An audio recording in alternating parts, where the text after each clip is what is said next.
Good evening, friends, fiends, and night owl supremes. Welcome to A Bit Late, where tonight we're reading the full book of Alice's Adventures in Wonderland, Through the Looking Glass, and What Alice Found There by Lewis Carroll. This is soft-spoken with commentary throughout and soft music behind it. And it's every chapter in the book, so do get snuggled in, get comfy and cozy, gather your pillows and blankets around you, summon your animal familiars, light any fairy lights that you need to, and follow me into our adventure into Wonderland. I do hope you enjoy your time here. Alice in Wonderland, Through the Looking Glass, Chapter 1, Looking Glass House. One thing was certain, that the white kitten had had nothing to do with it. It was the black kitten's fault entirely, for the white kitten had been having its face washed by the old cat for the last quarter of an hour, and bearing it pretty well considering. So you see that it couldn't have had any hand in the mischief. The way Dinah washed her children's faces was this. Oh, Dinah's babies! Dinah was the cat from the first book.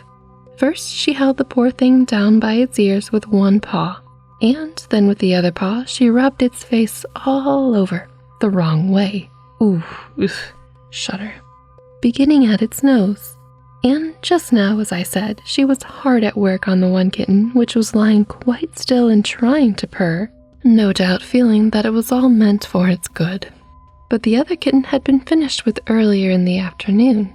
And so, while Alice was sitting curled up in the corner of the great armchair, half talking to herself, oh, nothing's changed, and half asleep, the kitten had been having a grand game of romps with the ball of worsted Alice had been trying to wind up, and had been rolling it up and down till it had come all undone again. And there it was, spread over the hearthrug, all knots and tangles, with the kitten running after its own tail in the middle. "Oh, you wicked, wicked little thing!" cried Alice, catching up with the kitten and giving it a little kiss to make it understand that it was in disgrace. "Really, Dinah ought to have taught you better manners. You ought, Dinah, you know you ought," she added, looking reproachfully at the old cat. "Old? Oh, Dinah's old? No." And speaking in as cross a voice as she could manage. And then she scrambled back into the armchair, taking the kitten and the worsted with her, and began winding up the ball again. But she didn't get on very fast, as she was talking all the time, sometimes to the kitten and sometimes to herself. Kitty sat very demurely on her knee, pretending to watch the progress of the winding, and now and then putting out one paw and gently touching the ball, as if it would be glad to help her if it might. "Do you know what tomorrow is, Kitty?" Alice began. "You'd have guessed if you'd been up in the window with me, only Dinah was making you tidy so you couldn't. I was watching the boys getting in sticks for the bonfire, and it was plenty of sticks, Kitty, only it got so cold and it snowed so that they had to leave off. Never mind, we'll go see the bonfire tomorrow."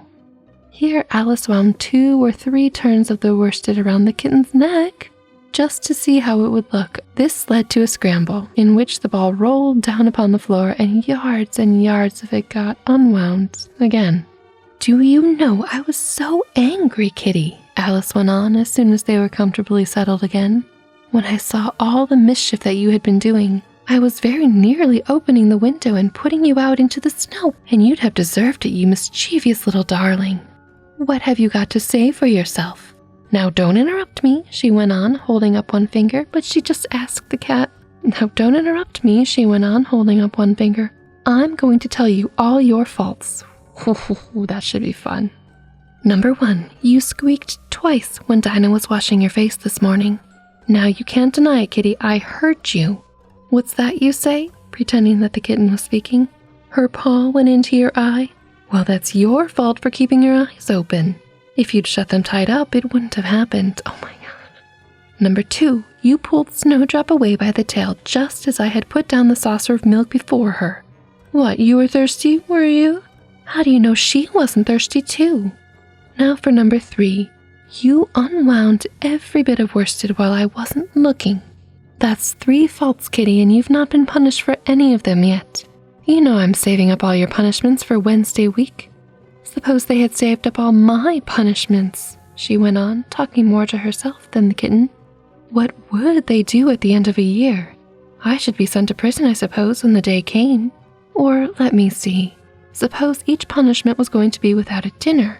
Then, when the miserable day came, I should have to go without 50 dinners at once. Well, I shouldn't mind that much. I'd far rather go without them than eat them. Do you hear the snow against the window panes, Kitty? How nice and soft it sounds. Just as if someone was kissing the window all over outside. I wonder if the snow loves the trees and fields that it kisses them so gently. And then it covers them up snug, you know, with a white quilt, and perhaps it says, "Go to sleep, darling, till the summer comes again." That's a nice visual.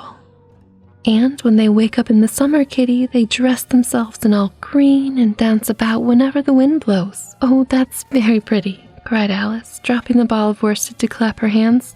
And I do so wish it was true. I'm sure the woods look sleepy in the autumn when the leaves are getting brown. Kitty, can you play chess? Now don't smile, my dear, I'm asking it seriously.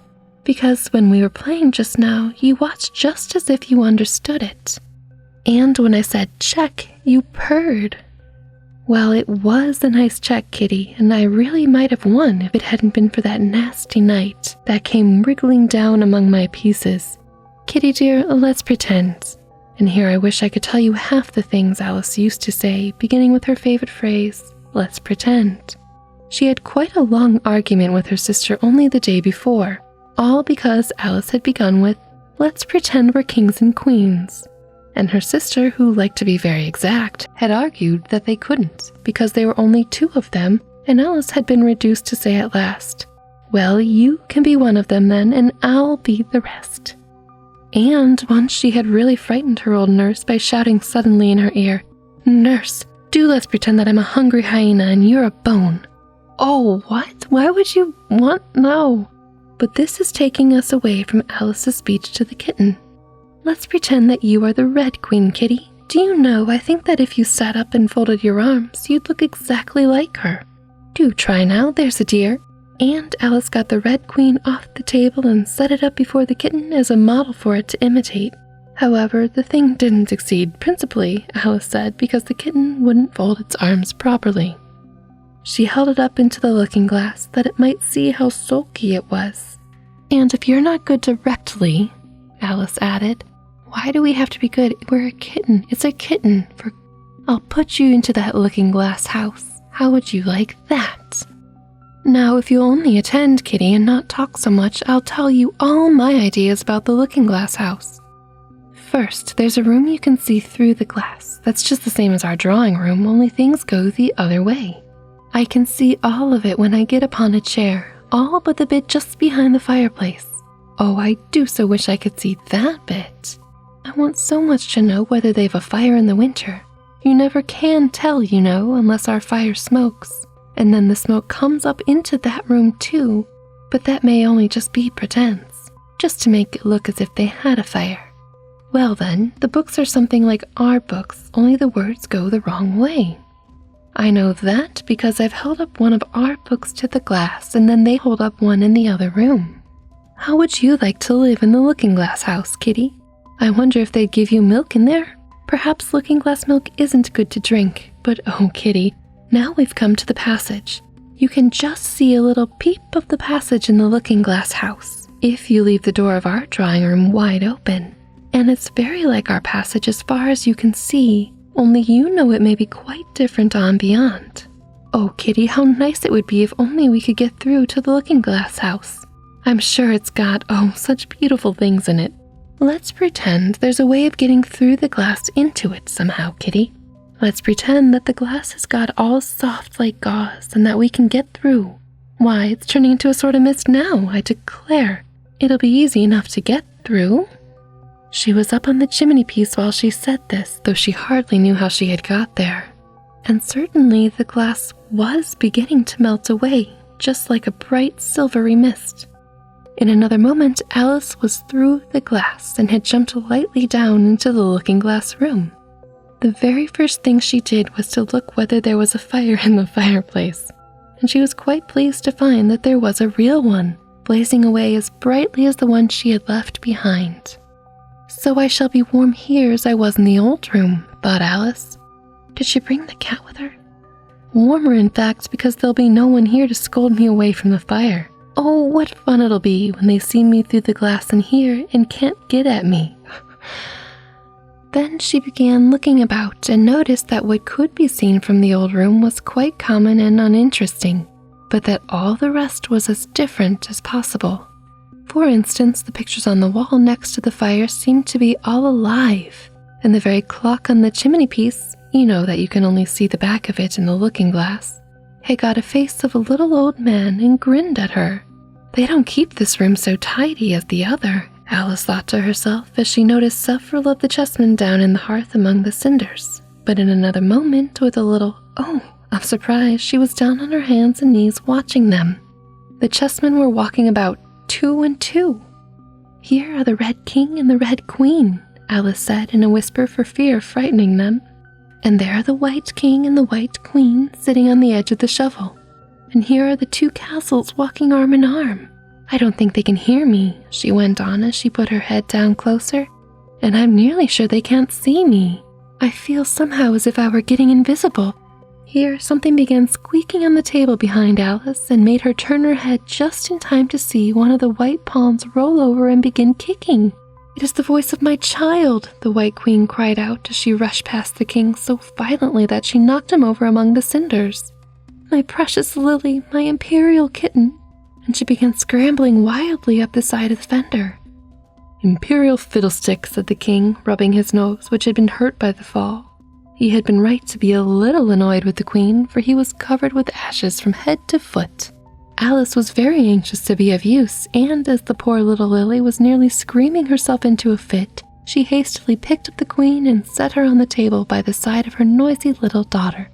The queen gasped and sat down. The rapid journey through the air had quite taken away her breath, and for a minute or two she could do nothing but hug the little Lily in silence. As soon as she had recovered her breath a little, she called out to the White King, who was sitting sulkily among the ashes, "Mind the volcano." "What volcano?" asked the king, looking up anxiously into the fire, as if he thought that was the most likely place to find one. "Blew me up," panted the queen, who was only a little out of breath. "Mind you come up the regular way, don't get blown up." Alice watched the White King as he slowly struggled up from bar to bar, till at last she said, "Why, you'll be hours and hours getting to the table at that rate. I'd far better help you, hadn't I?" But the king took no notice of the question. It was quite clear that he could neither hear nor see her. So Alice picked him up very gently and lifted him across more slowly than she had lifted the queen, that she mightn't take his breath away. But before she put him on the table, she thought she might as well dust him a little, he was so covered with ashes. She said afterwards that she had never seen in all her life such a face as the king made. Well, I'm sure it's a weird feeling, when he found himself held in the air by an invisible hand and being dusted. He was far too much astonished to cry out, but his eyes and mouth went on getting larger and larger and rounder, till her hand shook so with laughing that she nearly let him drop upon the floor. That would have killed him, Alice. "Oh, please don't make such faces, my dear," she cried out, quite forgetting that the king couldn't hear her. "You made me laugh so that I can hardly hold you. And don't keep your mouth open so wide. All the ashes will get into it. There, now I think you're tidy enough. What is she, Dinah, cleaning off a kitten?" she added as she smoothed his hair and set him upon the table near the queen. The king immediately fell flat on his back and lay perfectly still, and Alice was a little alarmed at what she had done, well, yeah, and went round the room to see if she could find any water to throw over him. However, she could find nothing but a bottle of ink, and when she got back with it, she found he had recovered. Well, good, because he would probably be not the Red King anymore. Or the White King? He's the White King, but he would be an ink king. And he and the queen were talking together in a frightened whisper, so low that Alice could hardly hear what they said. That's really in contrast to the Queen of Hearts, who just shouted everything, as we know. The king was saying, "I assure you, my dear, I turned cold to the very ends of my whiskers." To which the queen replied, "You haven't got any whiskers." "The horror of that moment," the king went on, "I shall never, never forget." "You will, though," said the queen, "if you don't make a memorandum of it." I like this queen. If you don't write it down, honey, you're not going to remember it. Alice looked on with great interest as the king took an enormous memorandum book out of his pocket and began writing. A sudden thought struck her, and she took hold of the end of the pencil, which came some way over his shoulder, and began writing for him. Oh boy. The poor king looked puzzled and unhappy and struggled with the pencil for some time without saying anything. But Alice was too strong for him, and at last he panted out, "My dear, I really must get a thinner pencil. I can't manage this one a bit. It writes all manner of things I don't intend." "What manner of things?" said the queen, looking over the book, in which Alice had put, "The White Knight is sliding down the poker. He balances very badly." "That's not a memorandum of your feelings." There was a book lying near Alice on the table, and while she was watching the White King, for she was still a little anxious about him and had the ink all ready to throw over him in case he fainted again, why, she turned over the leaves to find some part that she could read. "For it's all in some language I don't know," she said to herself. It was like this. And just so you know, friends and fiends, it's backwards, and spoiler, you're probably going to need a mirror to read it. So it's backwards and it's in italics, and I can't read it backwards, so I'll read it when it's forwards. Alice puzzled over this for some time, but at last a bright thought struck her. Why, it's a looking-glass book, of course. And if I hold it up to a glass, the words will all go the right way again. This was the poem that Alice read. Jabberwocky. 'Twas brilling and the slithy toves did gyre and gimble in the wabe. All mimsy were the borogoves and the momraths outgrabe. Beware the Jabberwock, my son, the jaws that bite, the claws that catch. Beware the Jubjub bird and shun the frumulous bandersnatch. He took his vorpal sword in hand, long time the man's own foe he sought. So rested he by the tum-tum tree, and stood awhile in thought. And as in uffish thought he stood, the Jabberwock with eyes of flame came whiffing through the tugly wood, and burbled as it came. 1, 2, 1, 2, and through, the vorpal blade went snick or snack. He left it dead, and with its head he went glumphing back. And hast thou slain the Jabberwock? Come to my arms, my beamish boy. O frabulous day, calloo, callay, he chortled in his joy. 'Twas brilling, and the slithy toves did gyre and gimble in the wabe. All mimsy were the borogoves, and the momraths outgrabe. It seems very pretty. Really? She said when she had finished it. But it's rather hard to understand.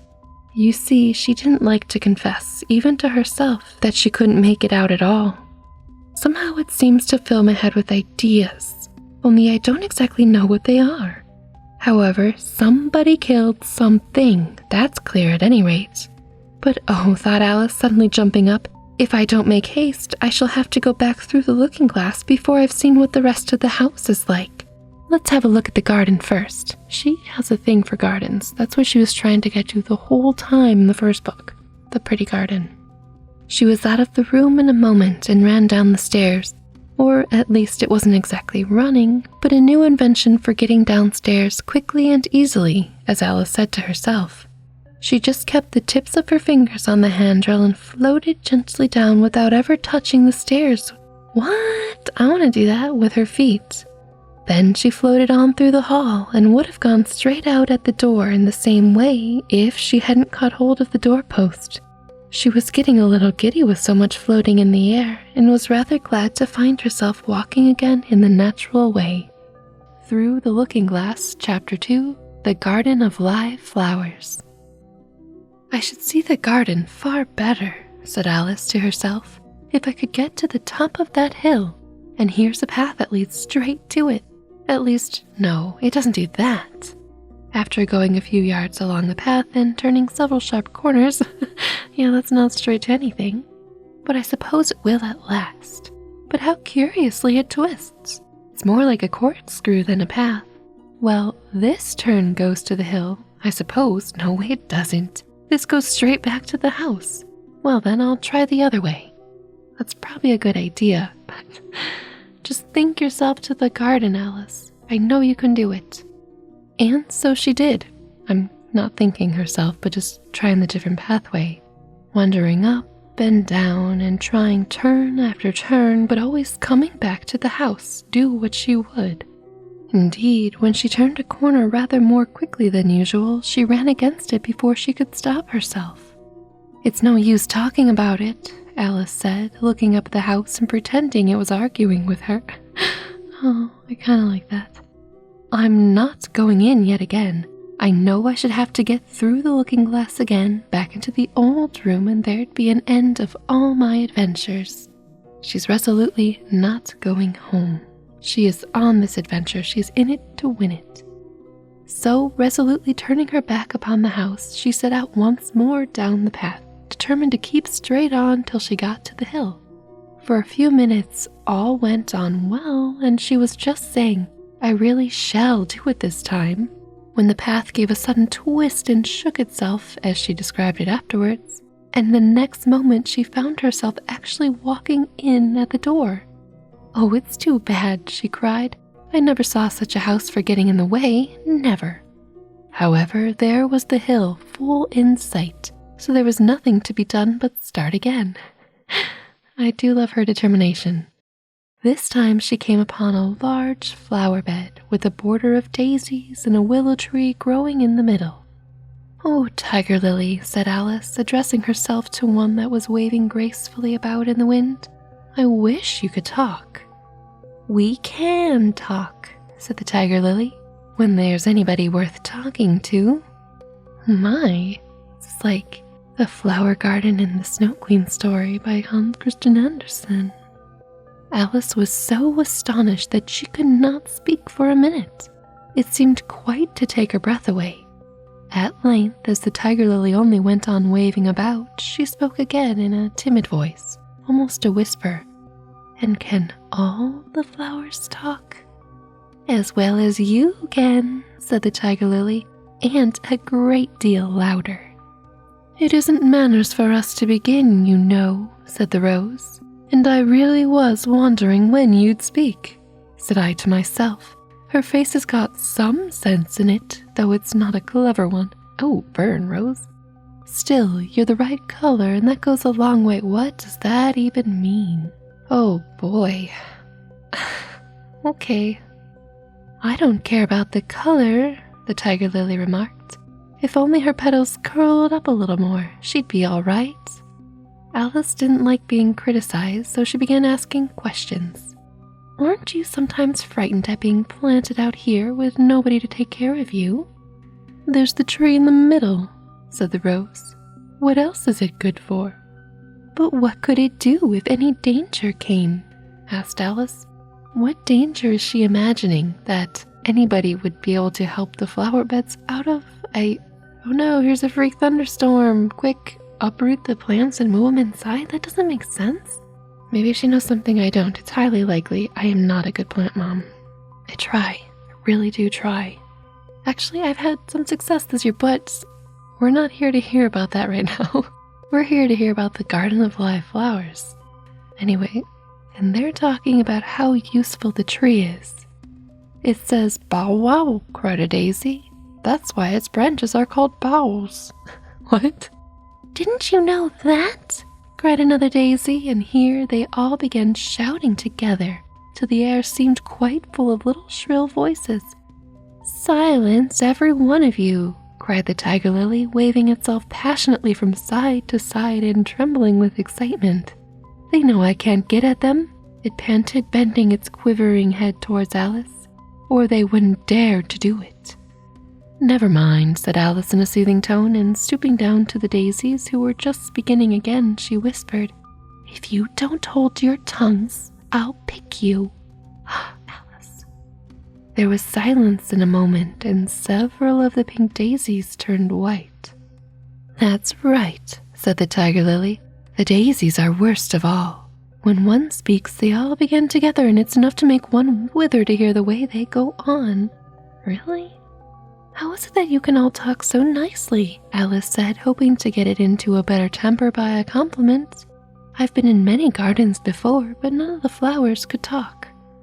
"Put your hand down and feel the ground," said the tiger lily. "Then you'll know why." Alice did so. It's very hard, she said, but I don't see what that has to do with it. In most gardens, the tiger lily said, they make the beds too soft so that the flowers are always asleep. Oh, I gotta love that. Oh, sleepy flowers in their too soft beds. This sounded a very good reason, and Alice was quite pleased to know it. I never thought of that before, she said. Me either, Alice, me either. It is my opinion that you never think at all, the rose said in a rather severe tone. I never saw anybody that looked stupider, said a violet so suddenly that Alice quite jumped, for it hadn't spoken before. Hold your tongue, cried the tiger lily, as if you ever saw anybody. You keep your head under the leaves and snore away there till you know no more what's going on in the world than if you were a bud. Ooh, burn, buddy. Are there more people in the garden besides me? Alice said, not choosing to notice the rose's last remark. There's one other flower in the garden that can move about like you, said the rose. I wonder how you do it. You're always wondering, said the tiger lily, but she's more bushy than you are. Is she like me? Alice asked eagerly, for the thought crossed her mind. There's another girl in the garden somewhere. Well, she has the same awkward shape as you, the rose said, but she's redder and her petals are shorter, I think. Her petals are done up close, almost like a dahlia, the tiger lily interrupted, not tumbled about anyhow like yours. But that's not your fault, the rose added kindly. You're beginning to fade. Oh, ouch! You know, and then one can't help one's petals getting a little untidy. Oh my God, called old and fading by a rose? Oh, the nerve. We don't really know how old Alice is. We know that her cat was old, but I don't know. Fading, really? No. I'm on Alice's side for this one. I'm usually not. Alice didn't like this idea at all. So, to change the subject, she asked, does she ever come out here? I dare say you'll see her soon, said the rose. She's one of the thorny kind. Where does she wear the thorns? Alice asked with some curiosity. Why, all round her head, of course, the rose replied. I was wondering you hadn't got some too. I thought it was the regular rule. She's coming, cried the larkspur. I hear her footstep thump, thump, thump along the gravel walk. Alice looked around eagerly and saw that it was the Red Queen. Oh no. She's grown a good deal. What? Was her first remark. She had indeed. When Alice first found her in the ashes, she had been only 3 inches high. Oh, I'm sorry. We're talking about the Red Queen, a chess piece, not the Queen of Hearts. Here, I should have told you that in a little summary. But yes, she saved chess pieces in part 1. She had indeed. When Alice first found her in the ashes, she had been only 3 inches high. And here she was, half a head taller than Alice herself. My goodness. It's the fresh air that does it, said the rose. Wonderfully fine air it is out here. I think I'll go and meet her, Alice said. For though the flowers were interesting enough, she felt it would be far grander to have a talk with a real queen. 'Cause nothing went wrong in book 1 when we did this, right? You can't possibly do that, said the rose. I should advise you to walk the other way. This sounded like nonsense to Alice, so she said nothing but set off at once towards the Red Queen. To her surprise, she lost sight of her in a moment and found herself walking in at the front door again. Oh my gosh, sheesh. A little provoked, yeah, I would be. She drew back, and after looking everywhere for the Queen, whom she spied out at last a long way off, she thought she would try the plan, this time of walking in the opposite direction. I hope it works, girl, because I'm getting frustrated too. It succeeded beautifully, well, thank goodness. She had not been walking a minute before she found herself face to face with the Red Queen and in full sight of the hill she had been so long aiming at. Where do you come from? Said the Red Queen. And where are you going? Look up, speak nicely, and don't twiddle your fingers all the time. Alice attended to all these directions and explained as well as she could that she had lost her way. "I don't know what you mean by your way," said the Queen. "All the ways about here belong to me. This seems familiar. But why did you come out here at all?" she added in a kinder tone. "Curtsy while you're thinking what to say, it saves time." Oh my. Multitasking directions from a queen. Alice wondered a little at this, but she was much too in awe of the Queen to disbelieve it. "I'll try when I get home," she thought to herself, "the next time I'm a little late for dinner." "What? It's time for you to answer now," the Queen said, looking at her watch. "Open your mouth a little wider when you speak and always say, 'Your Majesty.'"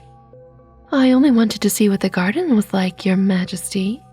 It seems like Disney may have imprinted or combined this queen with the Queen of Hearts in their animated movie. Unless they're really similar and I'm just not remembering things properly. "That's right," said the Queen, patting her on the head, which Alice didn't like at all. No, I wouldn't either. "Though when you say garden, I've seen gardens compared with which this would be a wilderness." "Well, that's all well and good, but we still want to see this garden." Alice didn't dare to argue the point, but went on. "And I thought I'd try to find my way to the top of that hill." "When you say hill," interrupted the Queen, "I could show you hills in comparison with which you'd call that a valley."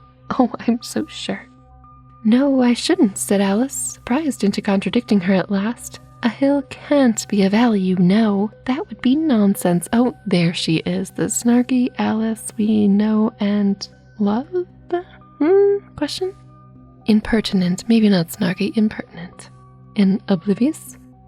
The Red Queen shook her head. "You may call it nonsense if you like," said she, "but I've heard nonsense compared with which that would be as sensible as a dictionary." Oh my gosh, this Queen! Alice curtsied again, as she was afraid from the Queen's tone that she was a little offended, you think? And they walked on in silence till they got to the top of the hill. For some minutes Alice stood without speaking, looking out in all directions over the country. And a most curious country it was. Well, of course, we're in Wonderland. There were a number of tiny little brooks running straight across it from side to side, and the ground between was divided up into squares by a number of little green hedges that reached from brook to brook. Oh, I know where we're going with this. "I declare it's marked out just like a large chessboard," Alice said at last. "There ought to be some men moving about somewhere. Oh, and so there are," she added in a tone of delight, and her heart began to beat quick with excitement as she went on. "It's a great huge game of chess that's being played all over the world. If this is the world at all, you know. Oh, what fun it is. How I wish I was one of them." When Alice wishes in italics, does that mean something fun is going to happen? She just did it again. This is the second time this chapter. "I wouldn't mind being a pawn, if only I might join. Though of course I should like to be a queen best." She glanced rather shyly at the real Queen as she said this, but her companion only smiled pleasantly and said, "That's easily managed. You can be the White Queen's pawn if you like, as Lily's too young to play. And you're in the second square to begin with. When you get to the 8th square, you'll be a queen." Just at this moment, somehow or other, they began to run. Oh. Alice could never quite make out, in thinking it over afterwards, how it was that they began. All she remembers is that they were running hand in hand, and the Queen went so fast that it was all she could do to keep up with her. And the Queen still kept crying, "Faster, faster!" But Alice felt she could not go faster, though she had not breath left to say so. Oh. The most curious part of the whole thing was that the trees and other things round them never changed their places at all. However fast they went, they never seemed to pass anything. Oh, that would be frustrating. "I wonder if all the things move along with us," thought poor, puzzled Alice. And the Queen seemed to guess her thoughts, for she cried, "Faster, don't try to talk." How was that guessing her thoughts? That was just moving along. Not that Alice had any idea of doing that. She felt as if she would never be able to talk again. She was getting so much out of breath. And still the queen cried, "Faster, faster!" and dragged her along. "Are we nearly there?" Alice managed to pant out at last. "Nearly there," the queen repeated. "Why, we passed it 10 minutes ago. Faster!" "Oh my gosh, no!" And they ran on for a second time in silence, with the wind whistling in Alice's ear and almost blowing her hair off her head, she fancied. That's fast. That's Mach speed fast. Or more, at least. Wonderland, man. "Now, now," cried the queen. "Faster, faster!" And they went so fast that at last they seemed to skim through the air, hardly touching the ground with their feet. Oh, they're flying? They were going so fast they lifted off? Till suddenly, just as Alice was getting quite exhausted, they stopped, and she found herself sitting on the ground, breathless and giddy, and dehydrated, I bet. The queen propped her up against a tree and said kindly, "You may rest a little now." "Oh, thanks, queen." Alice looked around at her in great surprise. "Why, I do believe we've been under this tree the whole time. Everything's just as it was." Oh my gosh, I would be pissed. "Of course it is," said the queen. "What would you have it?" "Well, in our country," said Alice, still panting a little, "you'd generally get to somewhere else if you ran very fast for a long time, as we've been doing." "A slow sort of country," said the queen. "Now here, you see, it takes all the running you can do to keep in the same place." Oh gosh, I would hate that treadmill country. Ugh. If you want to get somewhere else, you must run at least twice as fast as that. "I'd rather not try, please." "Yeah, same," said Alice. "I'm quite content to stay here, only I am so hot and thirsty." "Knew it. I knew you were dehydrated, Alice. We're on the same wavelength." "Oh no, that's probably not a good thing."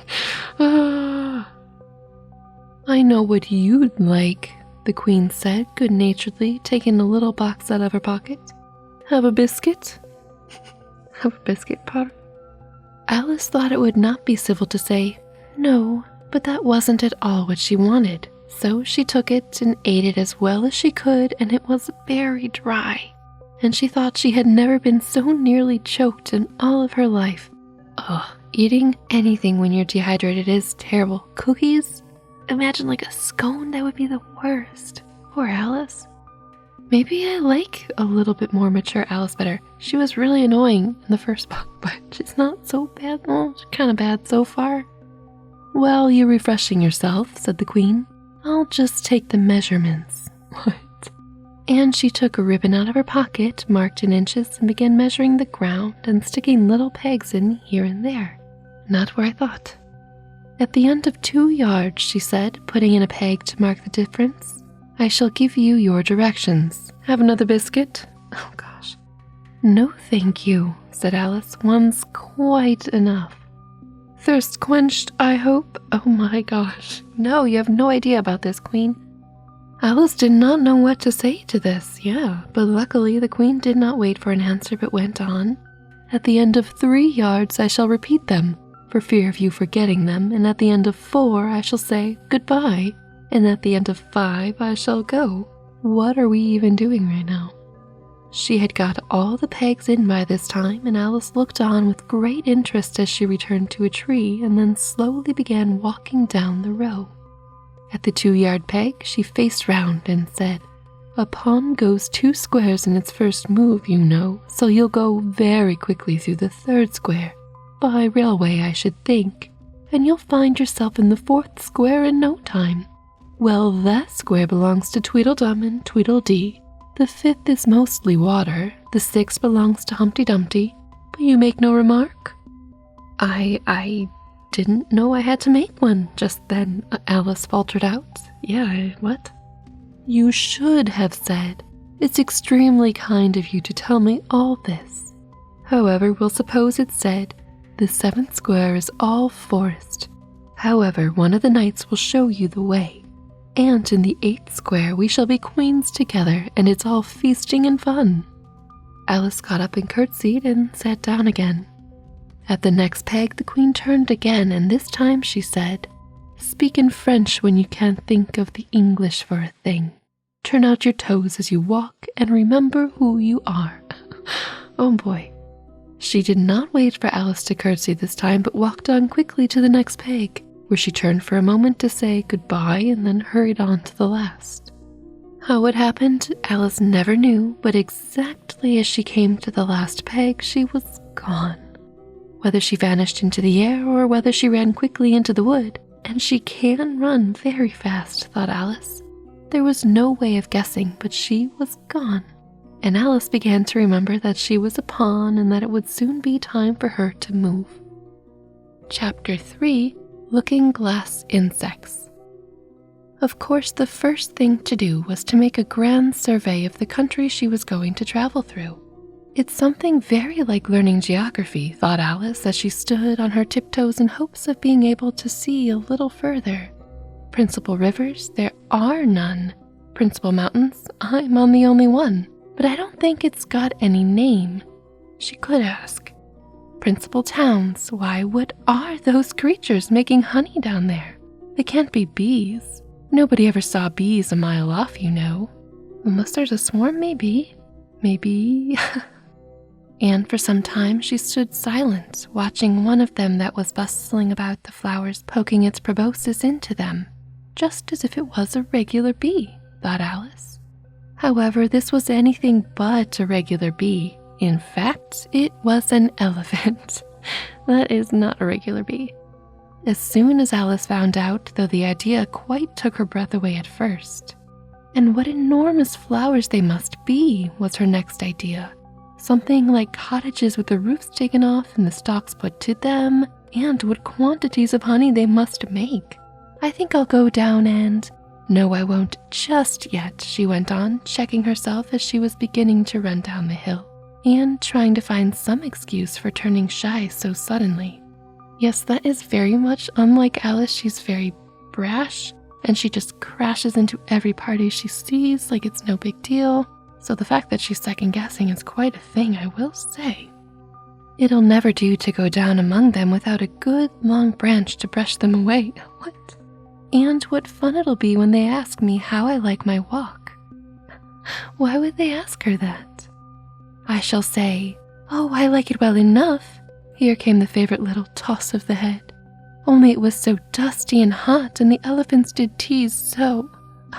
She's planning on recapping this adventure for her friends on the other side of the mirror and showing off a bit with her elephant visions or experiences. I think I'll go down the other way, she said after a pause, and perhaps I may visit the elephants later on. Besides, I do so want to get into the third square. So, with this excuse, she ran down the hill and jumped over the first of the 6 little brooks. So there's little brooks, but not little rivers. Interesting. So this is the chapter Looking Glass Insects, and I hope that's not all we see of them. Seriously. Anyway, she's jumped over the little streams. Tickets, please, said the guard, putting his head in at the window. In a moment, everybody was holding out a ticket. They were about the same size as the people and quite seemed to fill the carriage. Oh no! It's very obvious if you don't have one. Now then, show your ticket, child, the guard went on, looking angrily at Alice. How did she get here? And a great many voices all said together, like the chorus in a song, thought Alice. Don't keep him waiting, child. Why, his time is worth £1,000 a minute. What? That's a lot. I'm afraid I haven't got one, Alice said in a frightened tone. There wasn't a ticket office where I came from. And again the chorus of voices went on. There wasn't room for one where she came from. The land there is worth £1,000 an inch. What? Don't make excuses, said the guard. You should have bought one from the engine driver. And once more the chorus of voices went on with, the man that drives the engine, why, the smoke alone is worth £1,000 a puff. It's a lot of £1,000. It's piling up. Alice thought to herself, there's no use in speaking. The voices didn't join in this time as she hadn't spoken, but to her great surprise, they all thought in chorus. I hope you understand what thinking in chorus means, for I must confess that I don't. And that is from Lewis Carroll himself. Better say nothing at all. Language is worth £1,000 a word. So much pounds, so much monies. I shall dream about 1,000 pounds tonight, I know I shall, thought Alice, and me too, Alice, and maybe you too, friends and fiends, because it's a lot of monies that we've said a lot of times so far. All this time the guard was looking at her, first through a telescope, then through a microscope, and then through an opera glass. At last he said, "You're traveling the wrong way," and shut up the window and went away. "So young a child," said the gentleman sitting opposite to her. He was dressed in white paper. Wow, interesting. Ought to know which way she's going, even if she doesn't know her own name. Did she forget the Queen's advice already? Also, she probably knows her name, right? A goat that was sitting next to the gentleman in white shut his eyes and said in a loud voice, "She ought to know her way to the ticket office, even if she doesn't know her alphabet." They're so rude to her, but I guess this is a taste of her medicine that she put out there in book 1. She was very judgmental every time she met someone new. There was a beetle sitting next to the goat. It was a very odd carriage, full of passengers altogether.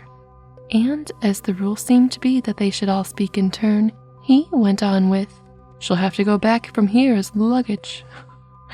Alice couldn't see who was sitting beyond the beetle, but a hoarse voice spoke next. "Change engines," it said, and was obliged to leave off. It sounds like a horse, thought Alice to herself, and an extremely small voice close to her ear said, "You might make a joke on that. Something about horse and horse, you know." Oh, the horse has a hoarse voice, like H-O-A-R-S-E versus H-O-R-S-E. Then a very gentle voice in the distance said, "She must be labeled as lass, with care, you know." And after that, other voices went on. What a number of people there are in the carriage, thought Alice, saying, "She must go by post, as she's got a head on her. She must be sent on as a message by the telegraph. She must draw the train herself the rest of the way," and so on. But the gentleman dressed in white paper leaned forward and whispered in her ear, "Never mind what they all say, my dear, but take a return ticket every time the train stops." "Indeed I shan't," Alice said rather impatiently. "I don't belong to this railway journey at all. I was in a wood just now. I wish I could go back there." Yeah, okay, so that I'm confused too, Alice. "You might make a joke on that," said the little voice close to her ear.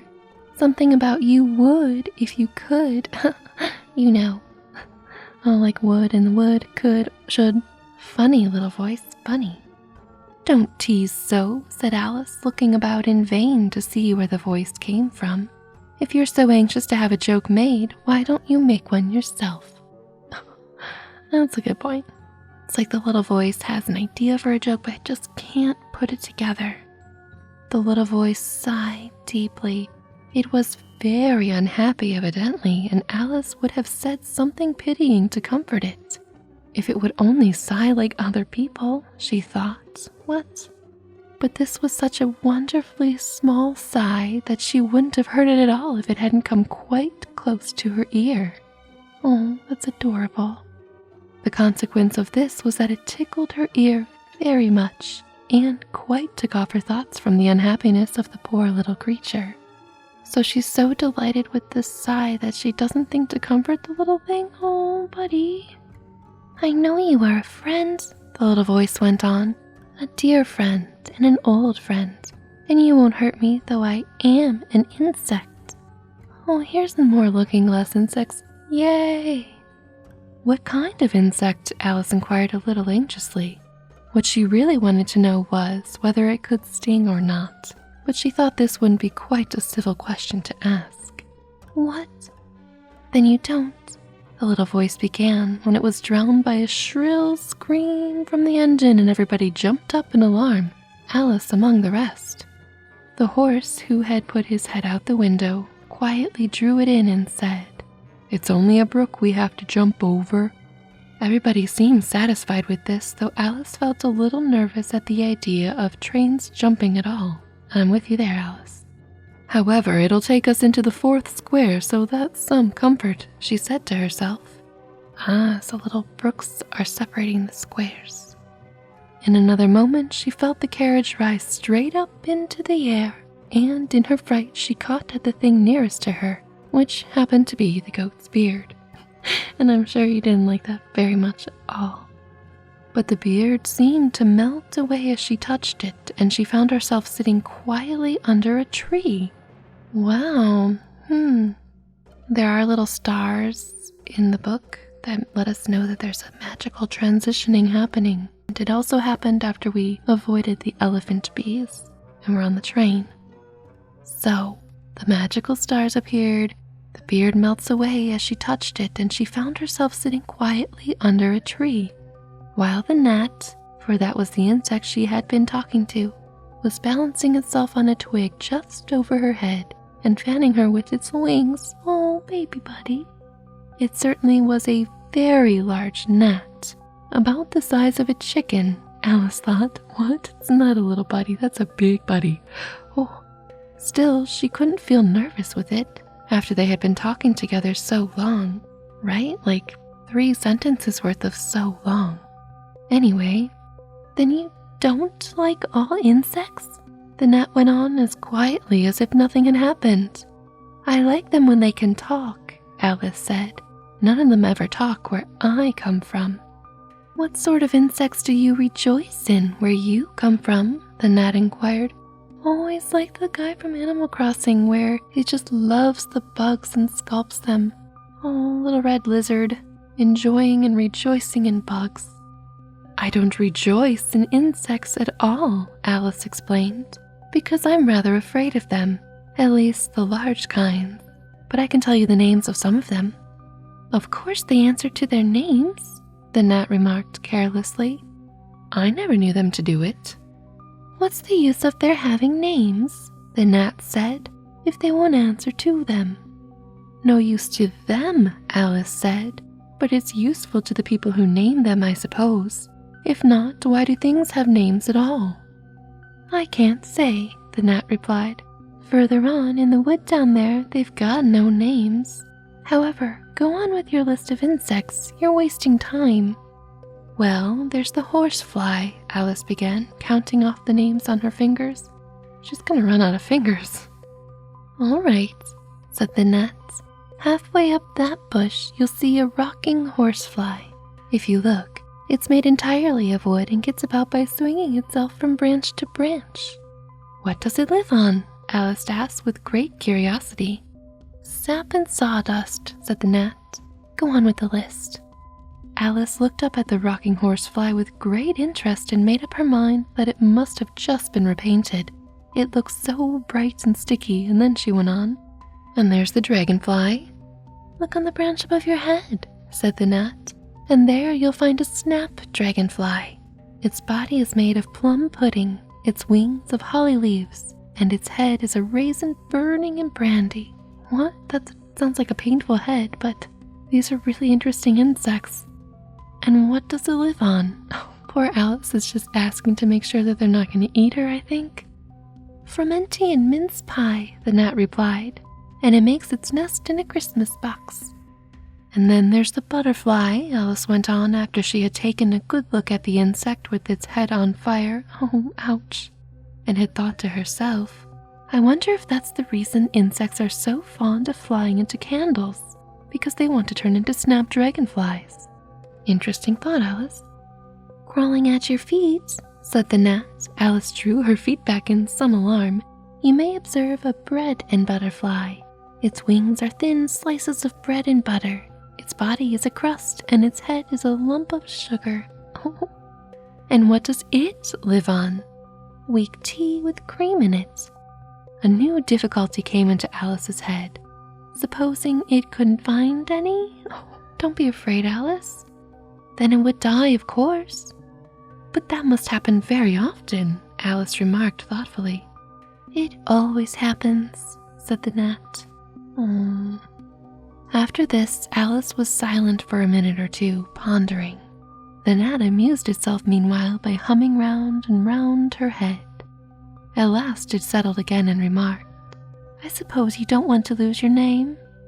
No, indeed, Alice said a little anxiously. And yet I don't know, the gnat went on in a careless tone, only to think how convenient it would be if you could manage to go home without it. For instance, if the governess wanted to call you to your lessons, she would call out, "Come here," and then she would have to leave off because there wouldn't be any name for her to call. And of course, you wouldn't have to go, you know. Oh, you're clever, little gnat. How do you know about governesses and everything about Alice's past? Unless you really are old friends and you were in her other world and fly to and fro in the mirror. That would never do, I'm sure, said Alice. The governess would never think of excusing me my lessons for that. If she couldn't remember my name, she'd call me Miss, as others do. Well, if she said Miss and didn't say anything more, the gnat remarked, of course you'd miss your lessons. That's a joke. I wish you had made it. Please stop making jokes, Gnat. Please, they're not that good. Why do you wish I had made it? Alice asked. It's a very bad one. I agree with Alice a lot in this book. Wow. Oh no. Is that a good thing or a bad thing? But the gnat only sighed deeply while the 2 large tears came rolling down its cheeks.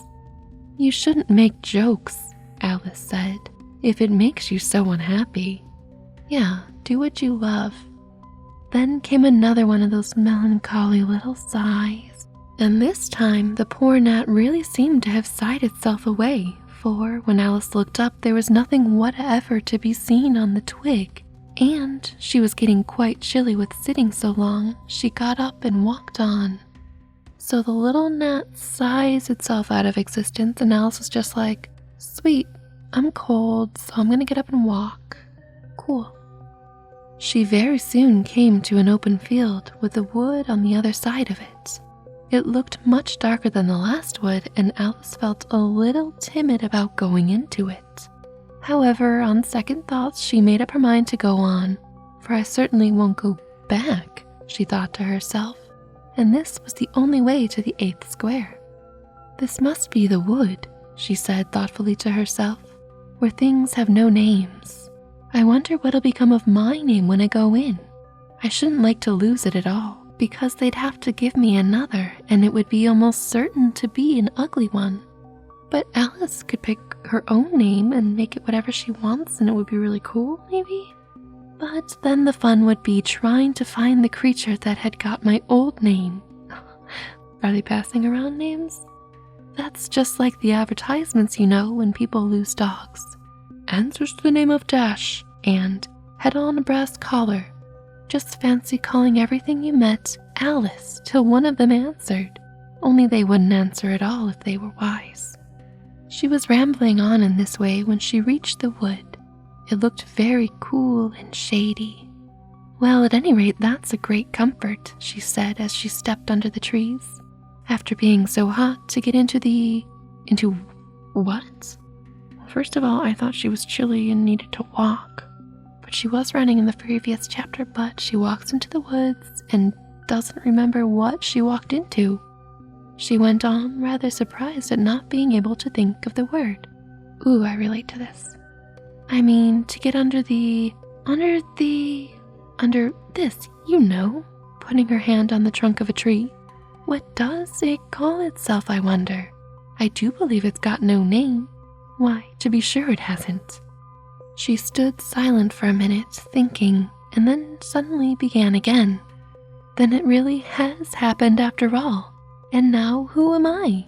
I will remember if I can. I'm determined to do it. But being determined didn't help much, and all she could say after a great deal of puzzling was, L. I know it begins with an L. Well, there's an L in it. Close enough, Alice. Just then a fawn came wandering by, and that's a fawn with a capital F, so you know it's a piece in this game. It looked at Alice with its large, gentle eyes, but didn't seem at all frightened. Here then, Alice said as she held out her hand to try to stroke it. What? But it only startled back a little, and then stood looking at her again. What do you call yourself? The fawn said at last. Such a soft, sweet voice it had. I wish I knew, thought poor Alice. She answered rather sadly. Nothing, just now. Think again, it said. That won't do. Alice thought, but nothing came of it. Please, would you tell me what you call yourself? She said timidly. I think that might help a little. I'll tell you if you move a little further on, the fawn said. I can't remember here. It's a forgetful place in the woods. So they walked on together through the wood, Alice with her arms clasped lovingly around the soft neck of the fawn. They moved fast till they came out into another open field, and here the fawn gave a sudden bound into the air and shook itself free from Alice's arms. I'm a fawn, it cried out in a voice of delight, and dear me, you're a human child. A sudden look of alarm came into its beautiful brown eyes, and in another moment it had darted away at full speed. Alice stood looking after it, almost ready to cry with the vexation at having lost her dear little fellow traveler so suddenly. However, I know my name now, she said, and that's some comfort. Alice. Alice. I won't forget it again. Well, you should probably write it down, Alice. And now, which of these finger posts ought I to follow, I wonder? It was not a very difficult question to answer, as there was only one road through the wood, and the two finger posts both pointed along it. I'll settle it, Alice said to herself, when the road divides and they point in different ways. That's fine, you don't have to make a decision right now about it. Leads to the same place, no decision needs to be made, until there is a decision to be made. But this did not seem likely to happen. She went on, a long way, but wherever the road divided there were sure to be two finger posts pointing the same way, one marked to Tweedledum's house and the other to the house of Tweedledee. Oh yay, we get to meet them soon. I do believe, said Alice at last, that they live in the same house. I wonder that I never thought of that before, but I can't stay there long. I'll just call and say, how do you do, and ask them the way out of the wood. If I could only get to the 8th square before it gets dark. So she wandered on, talking to herself as she went, of course, till, on turning a sharp corner, she came upon two little round men, so suddenly that she could not help starting back. But in another moment she recovered herself, feeling sure that they must be... Dun dun dun. Through the Looking-Glass, Chapter 4, Tweedledum and Tweedledee. They were standing under a tree, each with an arm round the other's neck, and Alice knew which was which in a moment, because one of them had Dum embroidered on his collar, and the other Dee. I suppose they've each got Tweedle round the back of the collar, she said to herself. They stood so still that she quite forgot they were alive, and she was just looking round to see if the word Tweedle was written at the back of each collar when she was startled by a voice coming from the one marked Dum.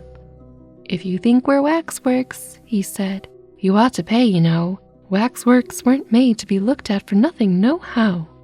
Contrariwise, the other one marked D, if you think we're alive, you ought to speak. I'm sure I'm very sorry, was all Alice could say, for the words of the old song kept ringing through her head like the ticking of a clock, and she could hardly help saying them out loud. Tweedledum and Tweedledee agreed to have a battle, for Tweedledum said Tweedledee had spoiled his nice new rattle. Just then flew down a monstrous crow as black as a tar barrel, which frightened both the heroes so they quite forgot their quarrel. I know what you're thinking about, said Tweedledum, but it isn't so, nohow.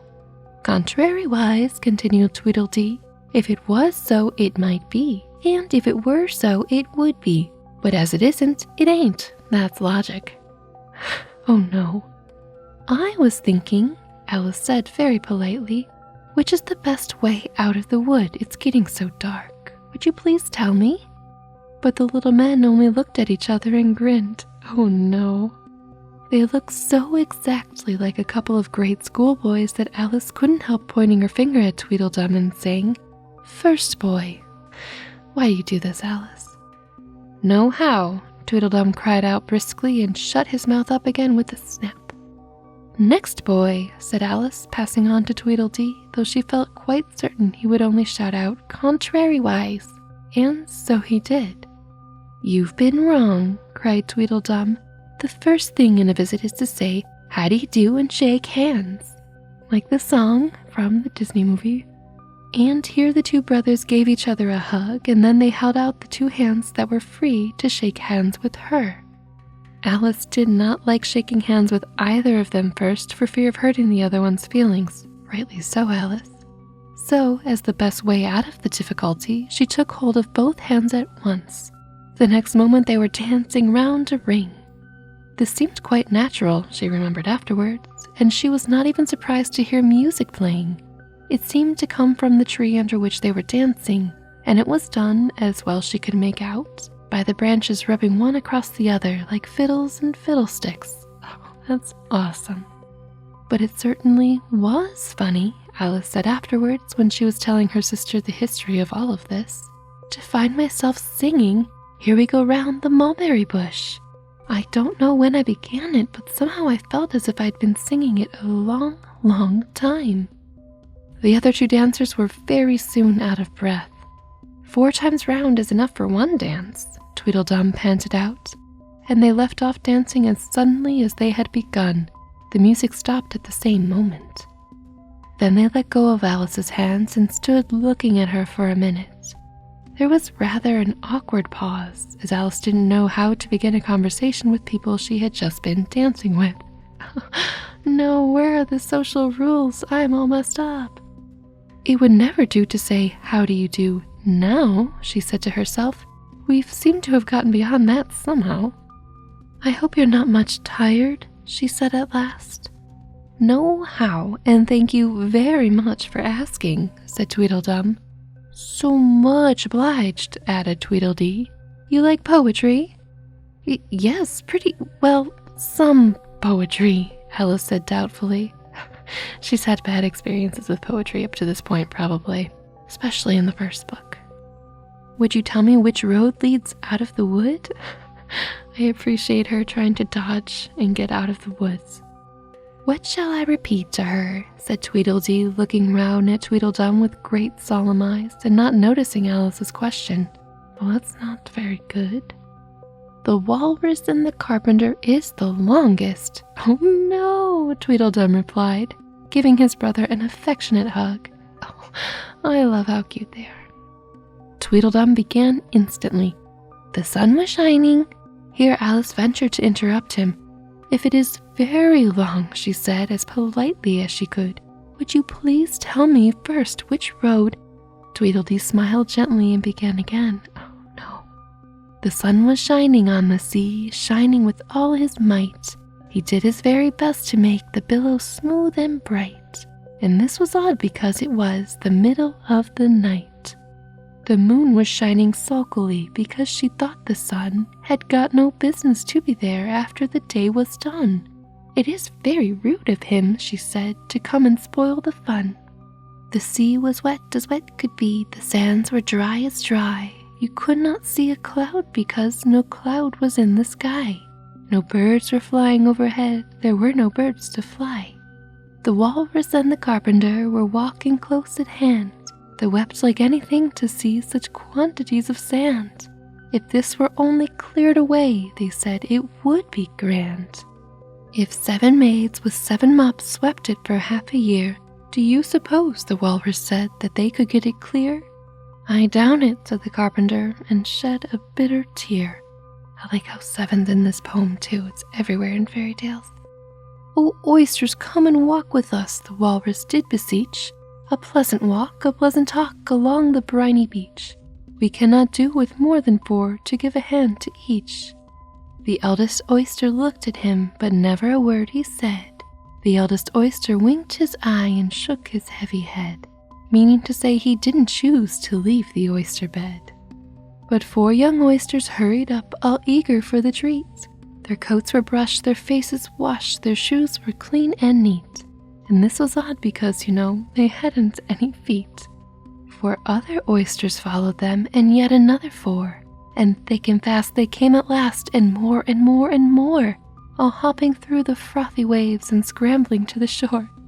The Walrus and the Carpenter walked on a mile or so, and then they rested on a rock conveniently low, and all the oysters stood and waited in a row. "The time has come," the Walrus said, "to talk of many things, of shoes and ships and sealing wax, of cabbages and kings, and why the sea is boiling hot and whether pigs have wings." It's hard to say this poem without singing to the song. "But wait a bit," the oysters cried, "before we have our chat, for some of us are out of breath and all of us are fat." "No hurry," said the Carpenter. They thanked him much for that. "A loaf of bread," the Walrus said, "is what we chiefly need. Pepper and vinegar, besides, are very good indeed. Now if you're ready, oysters dear, we can begin to feed." Oh no. "But not on us," the oysters cried, turning a little blue. "After such kindness, that would be a dismal thing to do." "The night is fine," the Walrus said. "Do you admire the view?" Oh no. "It was so kind of you to come, and you are very nice." The Carpenter said nothing, but cut us another slice. "I wish you were not quite so deaf, I've had to ask you twice." "Seems a shame," the Walrus said, "to play them such a trick, after we've brought them out so far and made them trot so quick." The Carpenter said nothing, but the butter spread too thick. "I weep for you," the Walrus said, "I deeply sympathize." With sobs and tears he sorted out those of the largest size, holding his pocket handkerchief before his streaming eyes. "Oh, oysters," said the Carpenter, "you've had a pleasant run. Shall we be trotting home again?" But the answer came there none. And that was scarcely odd, because they'd eaten every one. Whew, what a tale, sad tale. "I like the Walrus best," said Alice, "because you see he was a little sorry for the poor oysters." "He ate more than the Carpenter, though," said Tweedledee. "You see he held his handkerchief in front, so the Carpenter couldn't count how many he took, contrariwise." "That was mean," said Alice indignantly. "Then I like the Carpenter best, if he didn't eat so many as the Walrus." "But he ate as many as he could get," said Tweedledum. This was a puzzler. Didn't realize it had to be. After a pause, Alice began. "Well, they were both very unpleasant characters." Here she checked herself in some alarm at hearing something that sounded to her like the puffing of a large steam engine in the wood near them, though she feared it was more likely to be a wild beast. "Are there any lions or tigers about here?"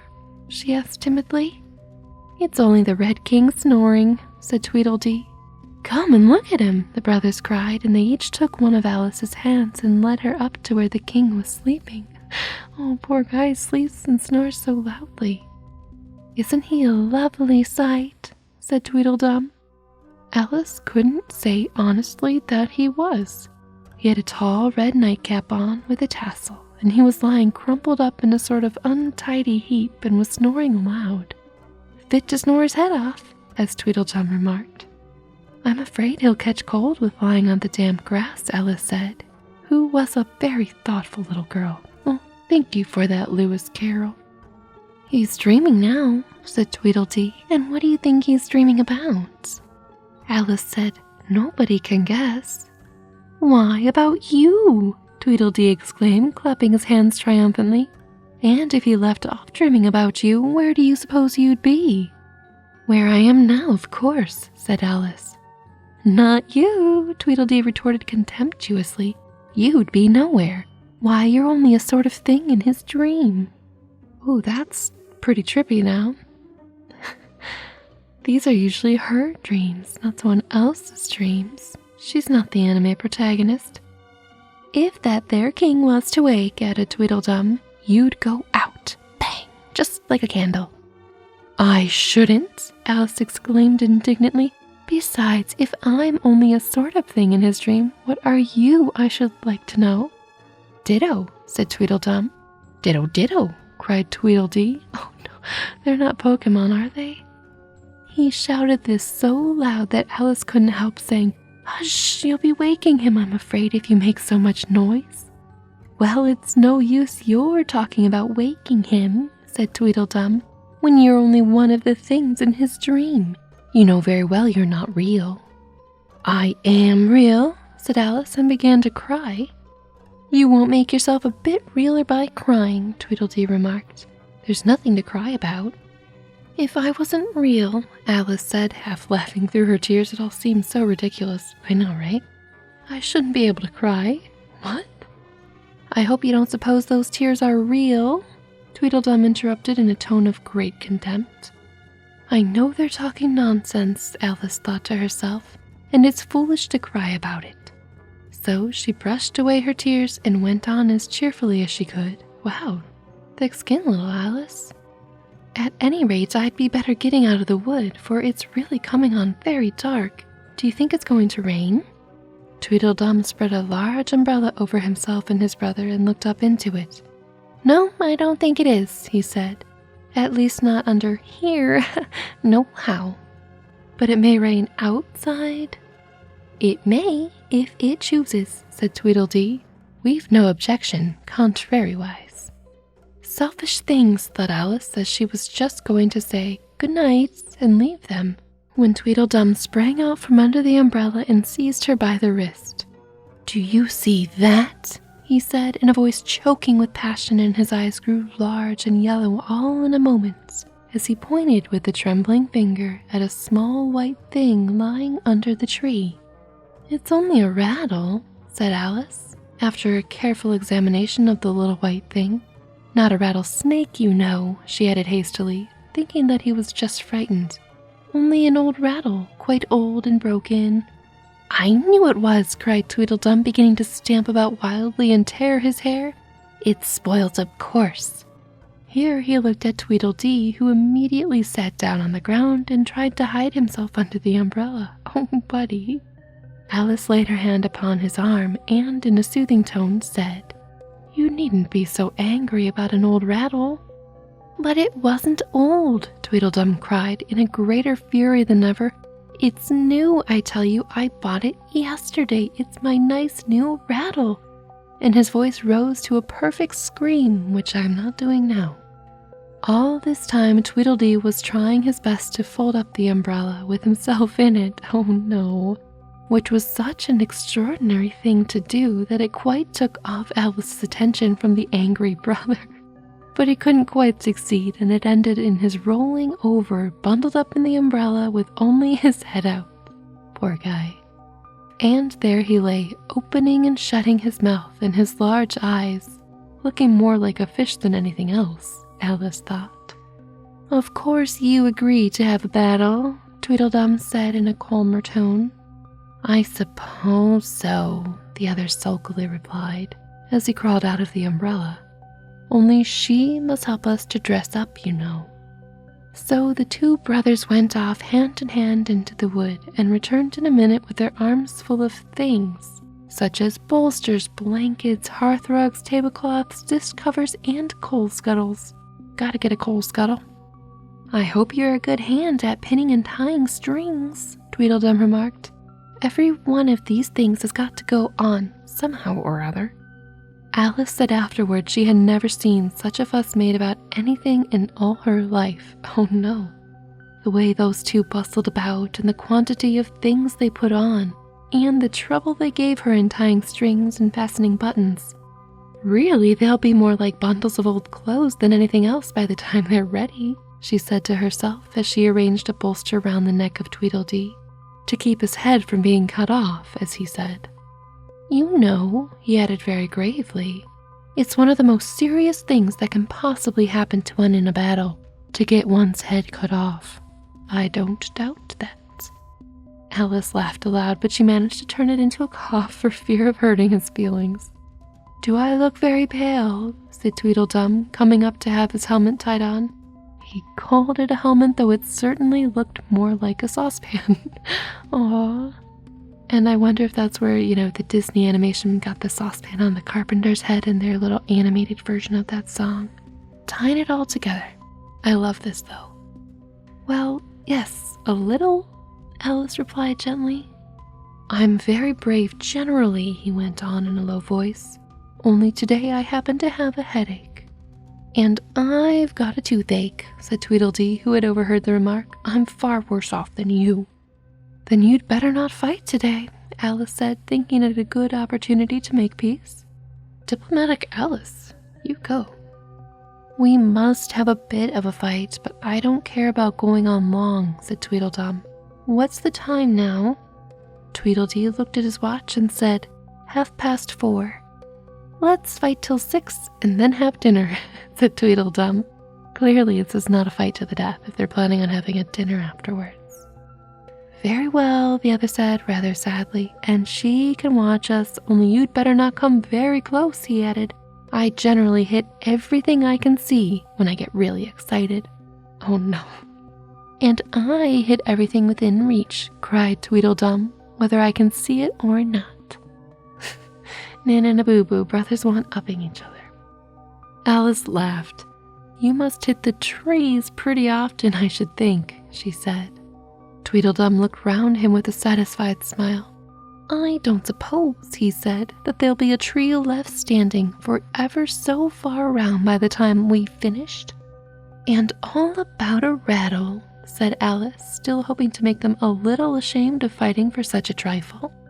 Alice learned diplomacy in Book 2, all right. "I shouldn't have minded it so much," said Tweedledum, "if it hadn't been a new one." "I wish the monstrous crow would come," thought Alice. "There's only one sword, you know," Tweedledum said to his brother, "but you can have the umbrella. It's quite sharp." "Oh, dull blade, then? Only we must begin quick. It's getting as dark as it can." "And darker," said Tweedledee. It was getting dark so suddenly that Alice thought there must be a thunderstorm coming on. "What a thick black cloud that is," she said, "and how fast it comes. Why, I do believe it's got wings." "Well, you did wish that to come, Alice." "It's the crow!" Tweedledum cried out in a shrill voice of alarm, and the two brothers took to their heels and were out of sight in a moment. Oh, just as the prophecy foretold. Alice ran a little into the wood and stopped under a large tree. "It can never get at me here," she thought. "It's far too large to squeeze itself in among the trees. But I wish it wouldn't flap its wings so. It makes quite a hurricane in the wood. Here, somebody's shawl is being blown away." Chapter 5, Wool and Water. She caught the shawl as she spoke and looked about for the owner. In another moment, the White Queen came running wildly through the wood with both arms stretched out wide as if she were flying. And Alice very civilly went to meet her with the shawl. "I'm very glad I happened to be in the way," said Alice as she helped her to put on her shawl again. The White Queen only looked at her in a helpless, frightened sort of way and kept repeating something in a whisper to herself that sounded like, "Bread and butter, bread and butter." And Alice felt that if there were to be any conversation at all, she must manage it herself. Or there doesn't have to be conversation, there could be none. Anyway, so she rather timidly began, "Am I addressing the White Queen?" "Well, yes, if you call that dressing," the Queen said. "It isn't my notion of the thing at all." Alice thought it would never do to have an argument at the very beginning of the conversation, so she smiled and said, "If your Majesty will only tell me the right way to begin, I will do it as well as I can." "But I don't want it done at all," groaned the poor Queen. "I've been addressing myself for the last 2 hours. Oh, I love the White Queen and Alice's conversations. It would have been all the better, as it seemed to Alice, if she had got someone else to dress her. She was so dreadfully untidy. "Every single thing's crooked," Alice thought to herself, "and she's all over pins. May I put your shawl on straight for you?" she added aloud. "I don't know what's the matter with it," the Queen said in a melancholy voice. "It's out of temper, I think. I've pinned it here and I've pinned it there, but there's no pleasing it." "It can't go straight, you know, if you pin it all on one side," Alice said as she gently put it right for her. "And, dear me, what a state your hair is in." I love this little visual of Alice just tidying up the Queen, just being so gentle and careful around her. It's quite adorable. The brushes got entangled in it," the Queen said with a sigh, "and I lost the comb yesterday." Poor Queen. Alice carefully released the brush and did her best to get the hair into order. "Come, you look rather better now," she said after altering most of the pins. "But really, you should have a lady's maid." Now Alice is schooling royalty. Cool. "I'm sure I'll take you with pleasure," the Queen said. 2 pence a week and jam every other day." Alice couldn't help laughing as she said, "I don't want you to hire me, and I don't care for jam." "It's very good jam," said the Queen. "Well, I don't want any today at any rate." "You couldn't have had it if you did want it," the Queen said. "The rule is jam tomorrow and jam yesterday, but never jam today. I am so glad there is a rule for things like jam in Wonderland, or Through the Looking Glass. And I do remember that. I've remembered that for many a year, that little rule about jam. Some things just stick, probably because it's sticky jam.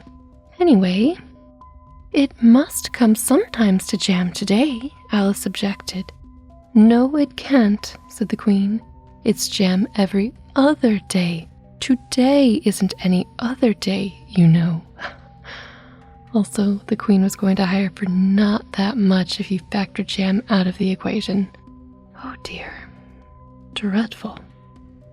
"I don't understand you," said Alice. "It's dreadfully confusing."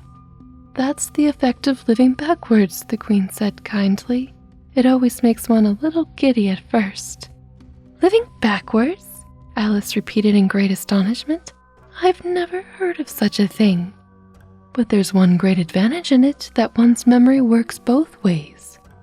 "I'm sure mine only works one way," Alice remarked. "I can't remember things before they happen." "It's a poor sort of memory that only works backwards," the Queen remarked. "What sort of things do you remember best?" Alice ventured to ask. "Oh, things that happened the week after next," the Queen replied in a careless tone. "For instance now," she went on, sticking a large piece of plaster on her finger as she spoke. "What?" "There's the King's messenger. He's in prison now being punished, and the trial doesn't even begin till next Wednesday. And, of course, the crime comes last of all." "Suppose he never commits the crime," said Alice. "That would be all the better, wouldn't it?" the Queen said as she bound the plaster round her finger with a bit of ribbon. Alice felt there was no denying that. "Of course it would be better," she said, "but it wouldn't be all the better his being punished." "You're wrong there at any rate," said the Queen. "Were you ever punished?" "Only for faults," said Alice. "And you were all the better for it, I know," the Queen said triumphantly. "Yes, but then I had done the things for which I was punished for," said Alice. "That makes all the difference." "But if you hadn't done them," the Queen said, "that would have been better still, better and better and better." Her voice went higher with each better till it got quite to a squeak at last, which I don't want to ruin your ears for, friends and fiends, so that was the quiet version. Alice was just beginning to say, "There's a mistake somewhere," when the Queen began screaming so loud that she had to leave the sentence unfinished. "Oh, oh, oh," shouted the Queen, shaking her hand about as if she wanted to shake it off. "My finger's bleeding. Oh, oh, oh, oh."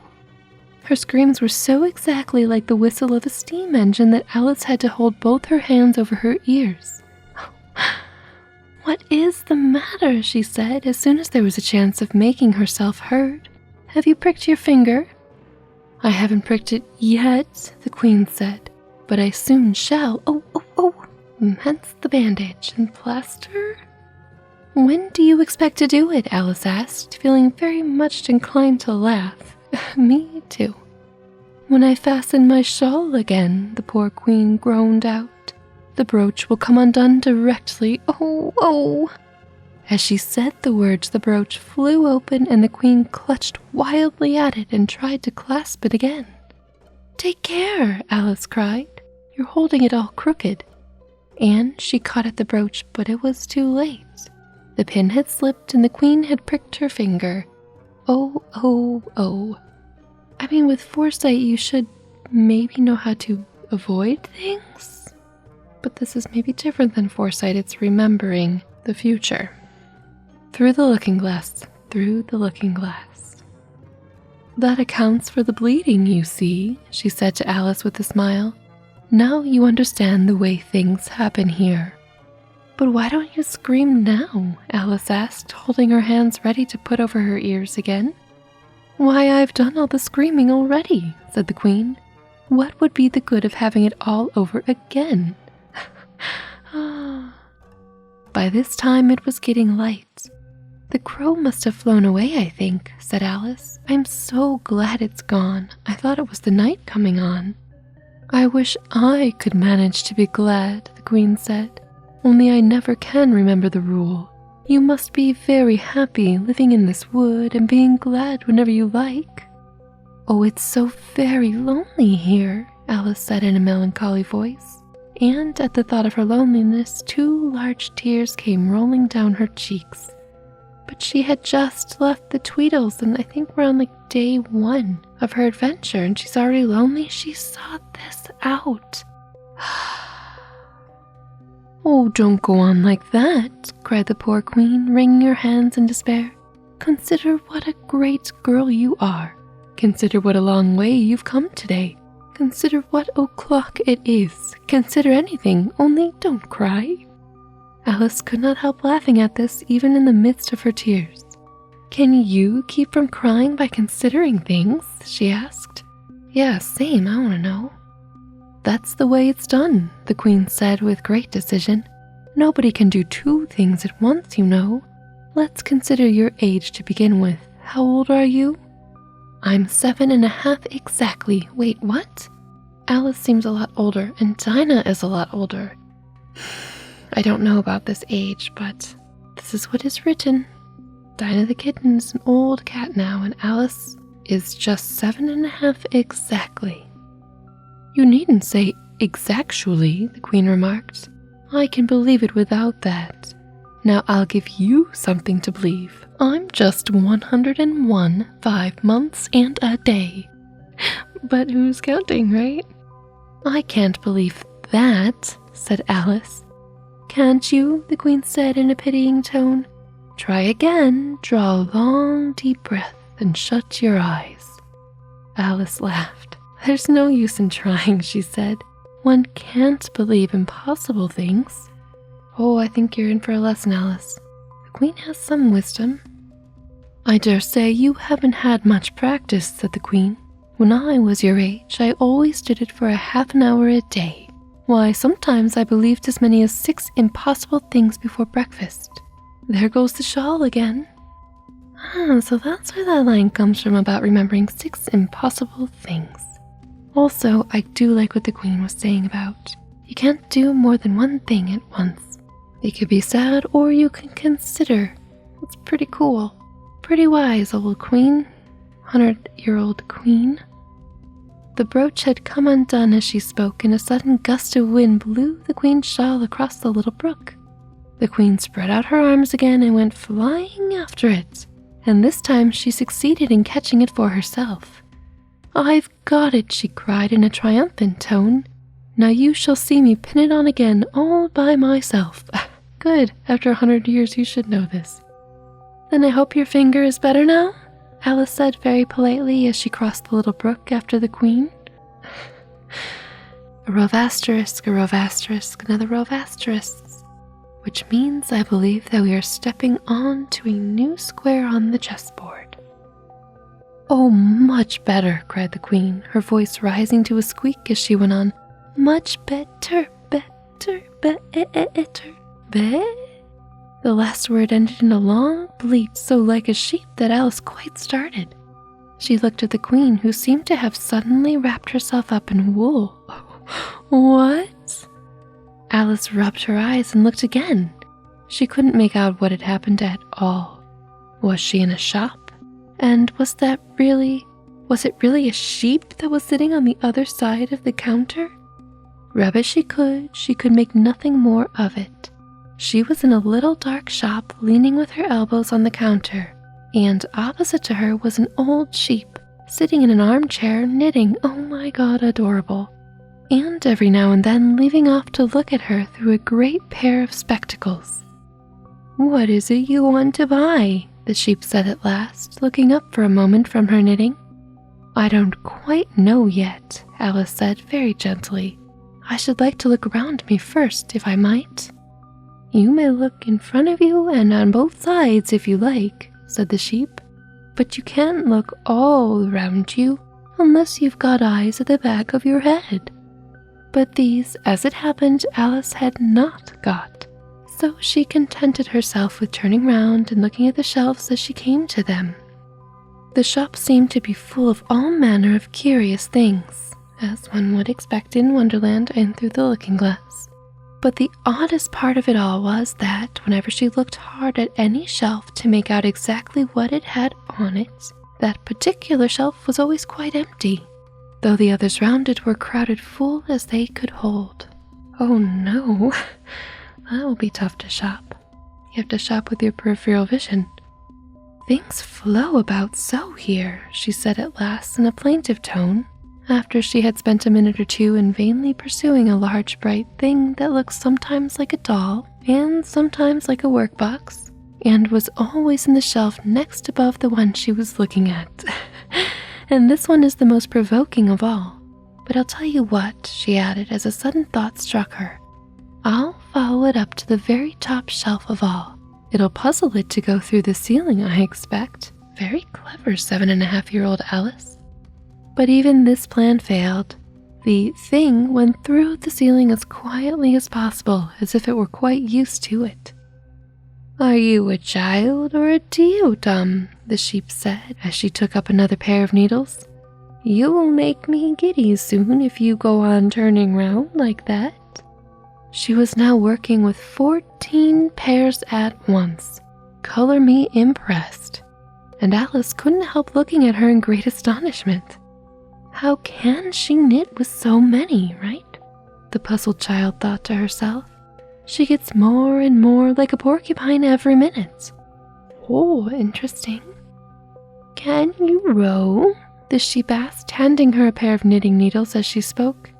Row like knitting, not like row a boat, I'm suspecting. "Yes, a little, but not on land, and not with needles?" Alice was beginning to say when suddenly the needles turned into oars in her hand, and she found they were in a little boat gliding along between banks. What? Expectations exceeded. So there was nothing for it but to do her best, making the best out of every situation, being very adaptable as the situations change. That's great, Alice. "Feather!" cried the sheep as she took up another pair of needles.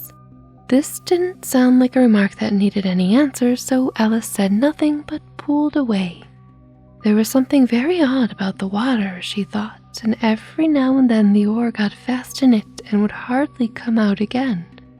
"Feather! Feather!" the sheep cried again, taking more needles. "You'll be catching a crab directly." "A dear little crab," thought Alice. "I should like that." "Didn't you hear me say feather?" the sheep cried angrily, taking up quite a bunch of needles. "Indeed I did," Alice said. "You've said it very often and very loud.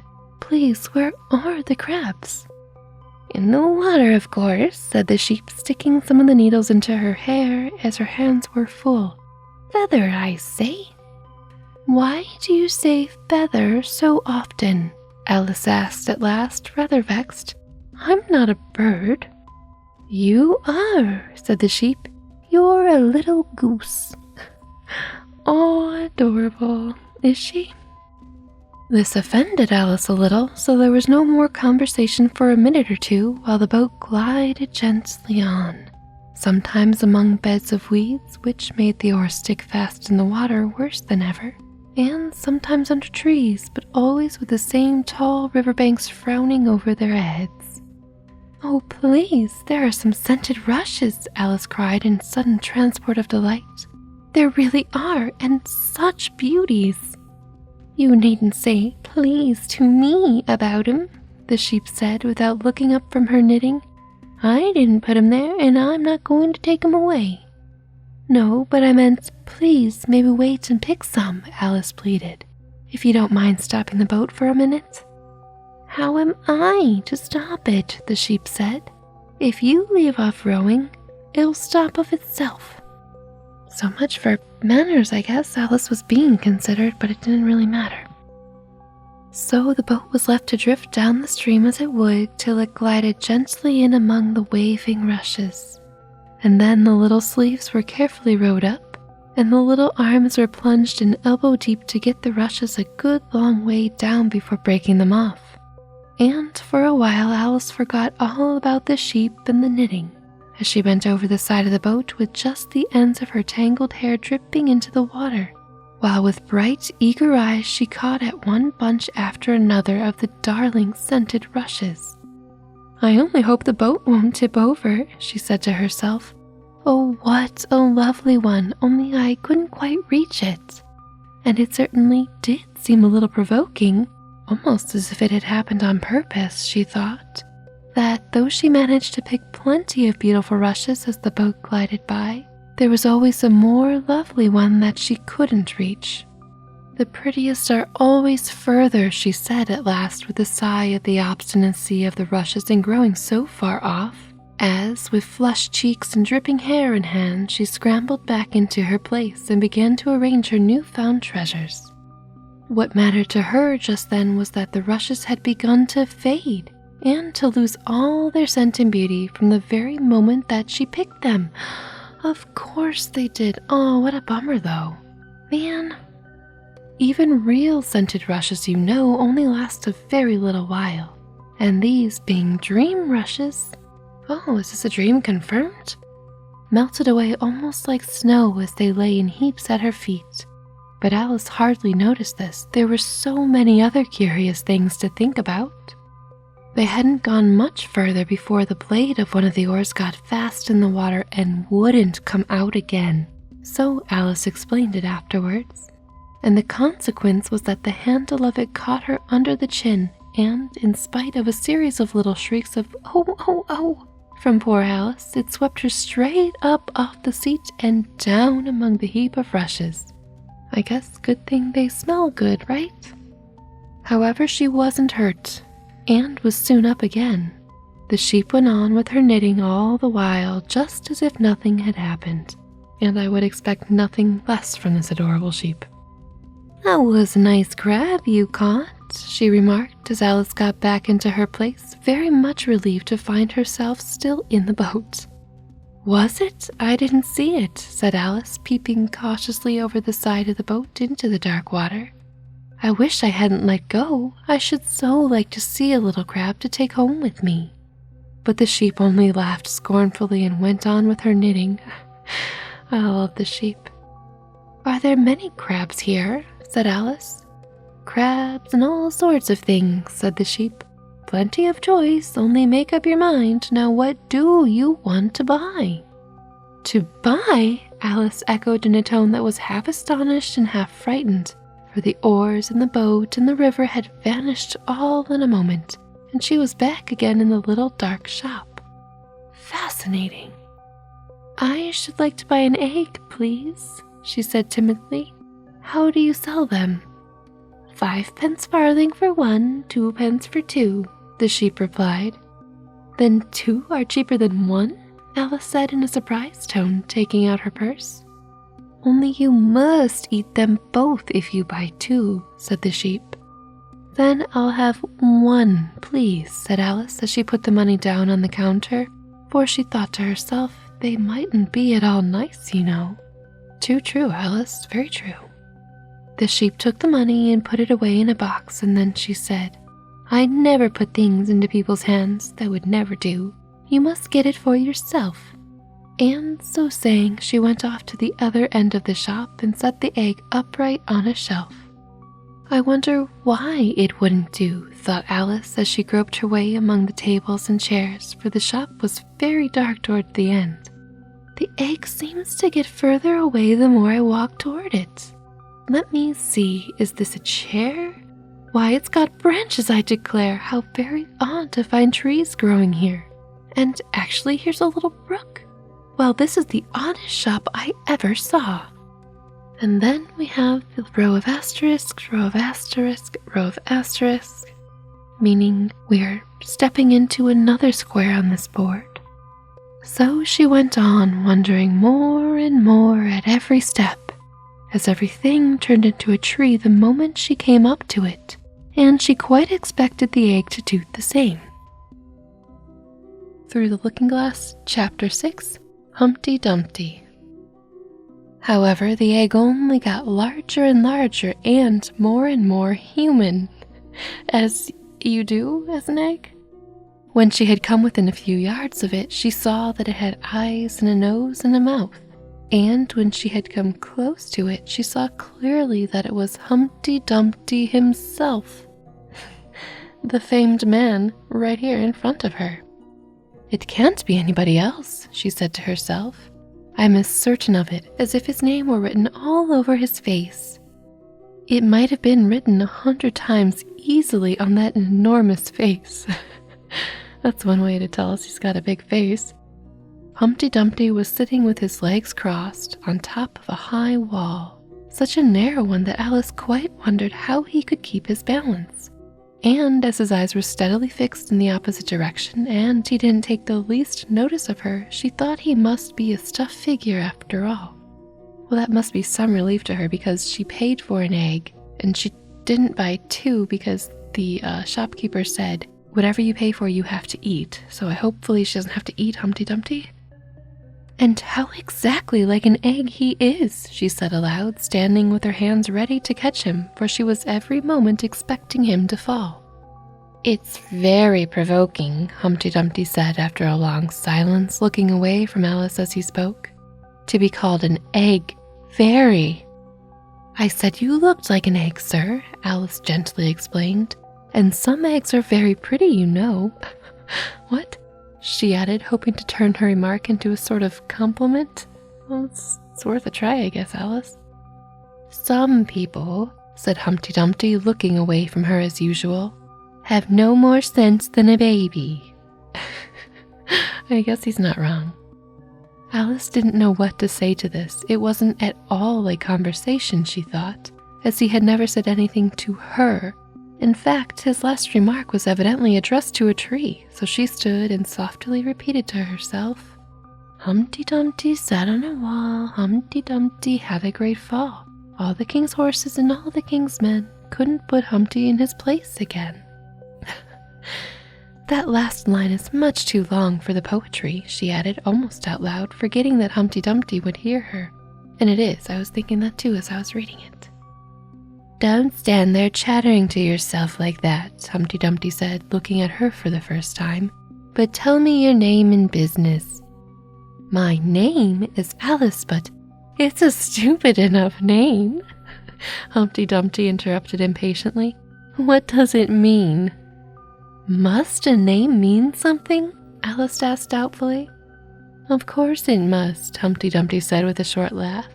My name means the shape I am. And a good, handsome shape it is, too. With a name like yours, you might be any shape, almost. Why do you sit out here all alone? Said Alice, not wishing to begin an argument. Why, because there's nobody with me, cried Humpty Dumpty. Did you think I didn't know the answer to that? Ask another. Don't you think you'd be safer down on the ground? Alice went on, not with any idea of making another riddle, but simply in her good-natured anxiety for the odd creature. The wall is so very narrow. I like that good-natured anxiety. I'm gonna use that because, hello, anxiety, my old friend. Good-natured anxiety. What tremendously easy riddles, you ask? Humpty Dumpty growled out. Of course I don't think so. Why, if ever I did fall, which there's no chance of, but if I did. Here he pursed his lips and looked so solemn and grand that Alice could hardly help laughing. If I did fall, he went on, the king has promised me, with his very own mouth, to send all his horses and all his men, Alice interrupted rather unwisely. Yeah, Alice. Now I declare that's too bad, Humpty Dumpty cried, breaking into a sudden passion. You've been listening at doors and behind trees and down chimneys, or you couldn't have known it. Is that a little snark to Alice getting stuck in the house with her sending Bill up the chimney? I don't know. I haven't indeed, said Alice very gently. It's in a book, just like this one. Ah, well, they may write such things in a book, Humpty Dumpty said in a calmer tone. That's what you call a history of England, that is. Now take a good look at me. I'm one that has spoken to a king. I am, mayhap you'll never see such another. And to show you I'm not proud, you may shake hands with me. And he grinned almost from ear to ear as he leant forward, and as nearly as possible fell off the wall in doing so and offered Alice his hand. She watched him a little anxiously as she took it. If he smiled much more, the ends of his mouth might meet behind. Oh, that is creepy. I love it, she thought. And then I don't know what would happen to his head. I'm afraid it would come off. Amazing. Yes, all his horses and all his men, Humpty Dumpty went on. They'd pick me up again in a minute. They would. However, this conversation is going on a little too fast. Let's go back to the last remark but one. I'm afraid I can't quite remember it, said Alice very politely. In that case, we start fresh, said Humpty Dumpty, and it's my turn to choose a subject. He talks about it just as if it were a game, thought Alice, which it is. It's a big game of chess. So here's a question for you. How old did you say you were? Alice made a short calculation and said, 7 years and 6 months. She's really young. Wrong, Humpty Dumpty exclaimed triumphantly. You never said a word like it. I thought you meant how old are you, Alice explained. If I'd meant that, I'd have said it, said Humpty Dumpty. Ooh, burn, Humpty Dumpty. Words I never thought I would say. Alice didn't want to begin another argument, so she said nothing. 7 years and 6 months, Humpty Dumpty repeated thoughtfully. An uncomfortable sort of age. Now, if you'd asked my advice, I'd have said, leave off at 7. Ooh, ow. But it's too late now. Oh my God. That's terrible advice, Humpty Dumpty. Yeesh. I never ask advice about growing, Alice said indignantly. Too proud? The other inquired. Alice felt even more indignant at this suggestion. I mean, she said, that one can't help growing older. One can't, perhaps, said Humpty Dumpty, but 2 can. With proper assistance, you might have left off at 7. What? I don't like the implications of leaving off at 7. I hate it. Anyway, what a beautiful belt you've got on, Alice suddenly remarked. They had quite enough of the subject of age, she thought, and if they really were to take turns in choosing subjects, it was now her turn. At least, she corrected herself on second thoughts. A beautiful cravat. I should have said so. No, a belt. I beg your pardon, she added in dismay, for Humpty Dumpty looked thoroughly offended, and she began to wish she hadn't chosen that subject. If I only knew, she thought to herself, which was the neck and which was the waist. Oh no, Alice, you tried. Crash and burn. Evidently, Humpty Dumpty was very angry, though he said nothing for a minute or two. When he did speak again, it was in a deep growl. It is a most provoking thing, he said at last, when a person doesn't know a cravat from a belt. I know it's very ignorant of me, Alice said in so humble a tone that Humpty Dumpty relented. It's a cravat, child, and a beautiful one, as you say. It's a present from the White King and Queen. There now. Is it really? Said Alice, quite pleased to find that she had chosen a good subject after all. They gave it me, Humpty Dumpty continued thoughtfully as he crossed one knee over the other and clasped his hands around it. They gave it me for an unbirthday present. I beg your pardon, Alice said with a puzzled air. I'm not offended, said Humpty Dumpty. I mean, what is an unbirthday present? A present given to you when it isn't your birthday, of course. This is where that comes from, book 2. Interesting. Alice considered a little. "I like birthday presents best," she said at last. "You don't know what you're talking about," cried Humpty Dumpty. "How many days are there in a year?" 365, said Alice. "And how many birthdays have you?" "One." "And if you take 1 from 365, what remains?" 364, of course. Humpty Dumpty looked doubtful. "I'd rather see that done on paper," he said. Alice couldn't help smiling as she took out her memorandum book and worked the sum for him. Alice is just hanging out in the mirror in the looking glass realm, and she has a little notebook on her. Adorable. Anyway, Alice is working the sum, and on paper it's, I'll read you each line, shall I? 365, enter 1. Line 364, line. Humpty Dumpty took the book and looked at it carefully. "That seems to be done right," he began. "You're holding it upside down," Alice interrupted. "To be sure I was," Humpty Dumpty said as she turned it round for him. "I thought it looked a little odd. As I was saying, that seems to be done right, though I haven't had time to look it over thoroughly just now. And that shows that there are 364 days when you might get an unbirthday present." "Certainly," said Alice. "And only 1 for birthday presents, you know. There's glory for you." "I don't know what you mean by glory," said Alice. Humpty Dumpty smiled contemptuously. "Of course you don't till I tell you. I meant there's a nice knockdown argument for you." "But, quote, glory doesn't mean a, quote, nice knockdown argument," quote, Alice objected. "When I use a word," Humpty Dumpty said in a rather scornful tone, "it means just what I choose it to mean, neither more nor less." "The question is," said Alice, "whether you can make words mean so many different things." Very astute for a 7.5-year-old, Alice. "The question is," said Humpty Dumpty, "which is to be master, that's all." Alice was much too puzzled to say anything, so after a minute Humpty Dumpty began again. "They've a temper, some of them, particularly verbs. They're the proudest. Adjectives you can do anything with, but not verbs. However, I can manage the whole lot of them.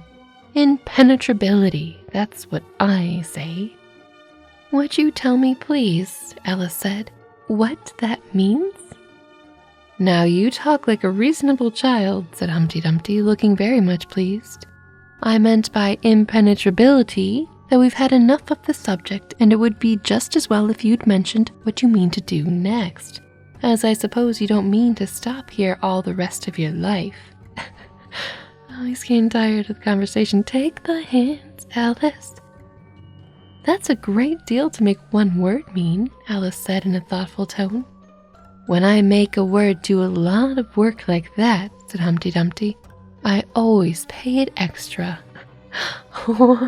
"What?" "Oh," said Alice. She was much too puzzled to make any other remark. "Ah, you should see 'em come round me on a Saturday night," Humpty Dumpty went on, wagging his head gravely from side to side, "for to get their wages, you know." "What?" Alice didn't venture to ask what he paid them with, and so you see I can't tell you. Thank you, Lewis Carroll. "You seem very clever at explaining words, sir," said Alice. "Would you kindly tell me the meaning of the poem called Jabberwocky?" "Let's hear it," said Humpty Dumpty. "I can explain all the poems that were ever invented, and a good many of them that haven't been invented just yet. Ego much, Humpty? Jeez." This sounded very hopeful, so Alice repeated the first verse. "'Twas brilling and the slithy toves did gyre and gimble in the wabe. All mimsy were the borogoves and the momoraths outgrabe." "That's enough to begin with," Humpty Dumpty interrupted. "There are plenty of hard words there. Brillig means 4 o'clock in the afternoon, the time when you begin broiling things for dinner." "That'll do very well," said Alice. "And slithy?" "Well, slithy means lithe and slimy." Actually, yeah, that tracks. Lithe is the same as active. You see, it's like a portmanteau. There are two meanings packed up into one word. I see it now, Alice remarked thoughtfully. And what are toads? Well, toads are something like badgers. There's something like lizards, and there's something like corkscrews. They must be very curious-looking creatures. Yes. They are that, said Humpty Dumpty. Also, they make their nest under sundials. Also, they live on cheese. Am I part Tove? Serious questions I never thought I would ask. And what's the gyre and to gimble? To gyre is to go round and round like a gyroscope. To gimble is to make holes like a gimlet. And the wabe is a grass plot around the sundial, I suppose, said Alice, surprised at her own ingenuity. Of course it is. It's called wabe, you know, because it goes a long way around before it and a long way around behind it. And a long way beyond it on each side, Alice added. Exactly so. Well, then mimsy is flimsy and miserable. There's another portmanteau for you. And a borogrove is a thinly shabby-looking bird with its feathers sticking out all round. Something like a live mop. And the momraths, said Alice, I'm afraid I'm giving you a great deal of trouble. Well, a wrath is a sort of green pig, but mome I'm not certain about. I think it's short for from home, meaning that they'd lost their way, you know. And what does outgrabe mean? Well, outgrabing is something between bellowing and whistling, with a kind of sneeze in the middle. However, you'll hear it done maybe down in the wood yonder. And when you've once heard it, you'll be quite content. Who's been repeating all that hard stuff to you? Oh, Humpty. Who's been giving you the hard words? That's so funny. I don't know why. Anyway, I read it in a book, said Alice. But I had some poetry repeated to me much easier than that by Tweedledee, I think it was. As to poetry, you know, said Humpty Dumpty, stretching out one of his great hands. I can repeat poetry as well as other folks if it comes to that. Oh, Humpty. Oh, it needn't come to that, Alice hastily said, hoping to keep him from beginning. Poor Alice, in this book, she's just repeatedly trying to stop people from doing poetry. Oh, poor girl. The piece I'm going to repeat, he went on without noticing her remark, was written entirely for your amusement. Alice felt that in that case she really ought to listen to it, so she sat down and said, Thank you, rather sadly. Poor Alice. In winter when the fields are white, I sing this song for your delight. Only I don't sing it, he added as an explanation. I see you don't, said Alice. If you can see whether I'm singing or not, you've sharper eyes than most, Humpty Dumpty remarked severely. Alice was silent. In the spring when woods are getting green, I'll try and tell you what I mean. Thank you very much, said Alice. In summer when the days are long, perhaps you'll understand the song.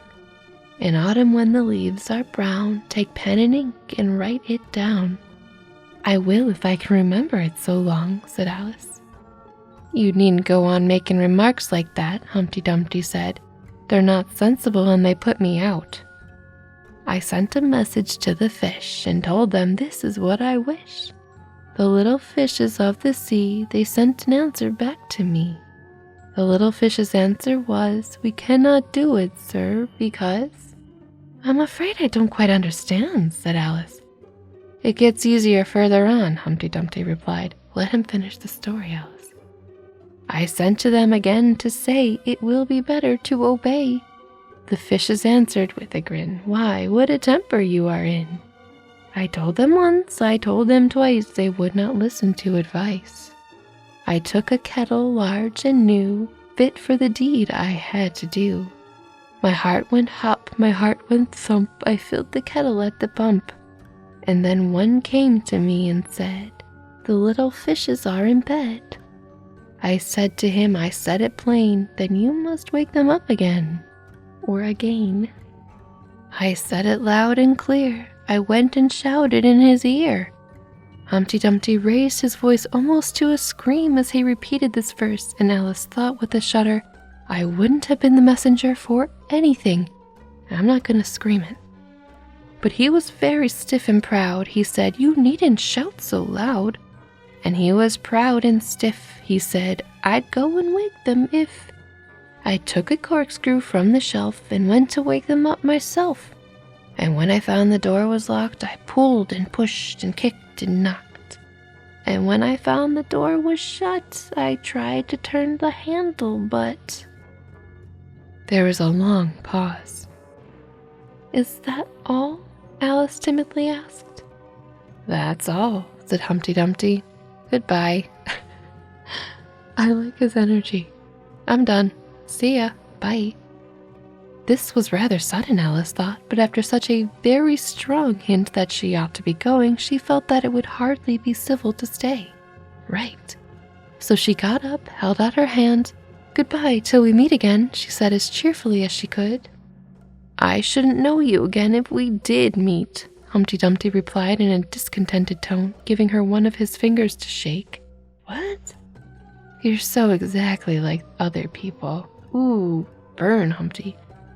The face is what one goes by generally, Alice remarked in a thoughtful tone. That's just what I complain of, said Humpty Dumpty. Your face is the same as everybody has. The two eyes, so marking their places in the air with his thumb. Nose in the middle, mouth under, it's always the same. Now if you had the two eyes on the same side of the nose, for instance, or the mouth at the top, that would be some help. It wouldn't look nice, Alice objected, but Humpty Dumpty only shut his eyes and said, Wait till you've tried. Alice waited a minute to see if he would speak again, but as he never opened his eyes or took any further notice of her, she said, Goodbye, once more, and, getting no answer to this, she quietly walked away, but she couldn't help saying to herself as she went, Of all the unsatisfactory... She repeated this aloud as it was a great comfort to have such a long word to say. Of all the unsatisfactory people I have ever met. She never finished the sentence, for at this moment a heavy crash shook the forest from end to end. Chapter 7, The Lion and the Unicorn. The next moment soldiers came running through the wood, at first in 2s and 3s, then 10 or 20 together, and at last in such crowds that they seemed to fill the whole forest.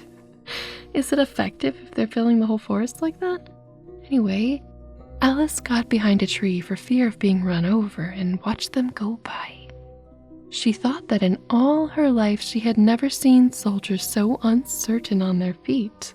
They were always tripping over something or other, and whenever one went down, several more always fell over him, so that the ground was soon covered with little heaps of men. Oh no, buddies. Then came the horses. Having 4 feet, these managed rather better than the foot soldiers, but even they stumbled now and then, and it seemed to be a regular rule that, whenever a horse stumbled, the rider fell off instantly.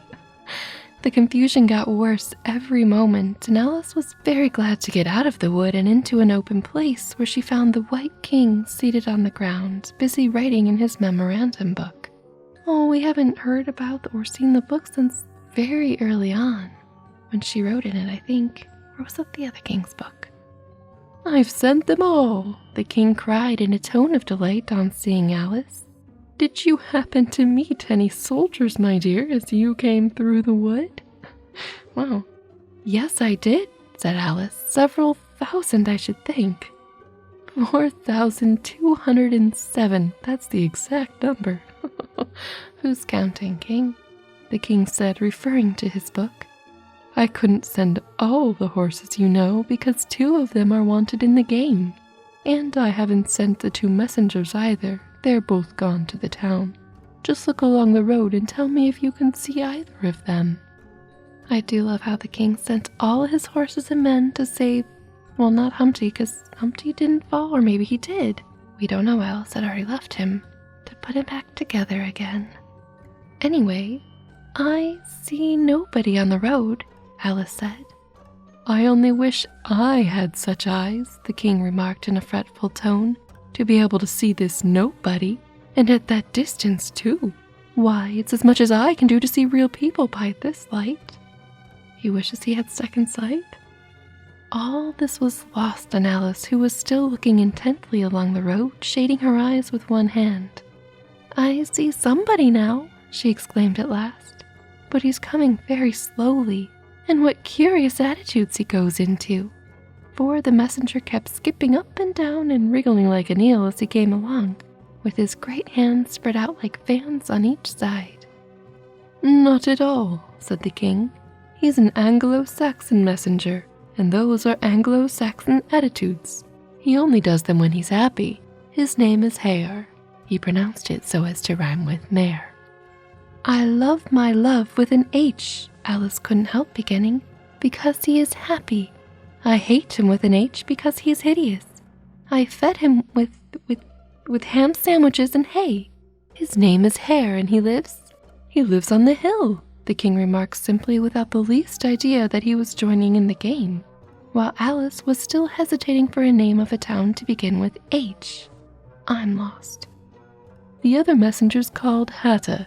I must have two, you know, to come and go, one to come and one to go. I beg your pardon, said Alice. It isn't respectable to beg, said the king. I only meant that I didn't understand, said Alice. Why one to come and one to go?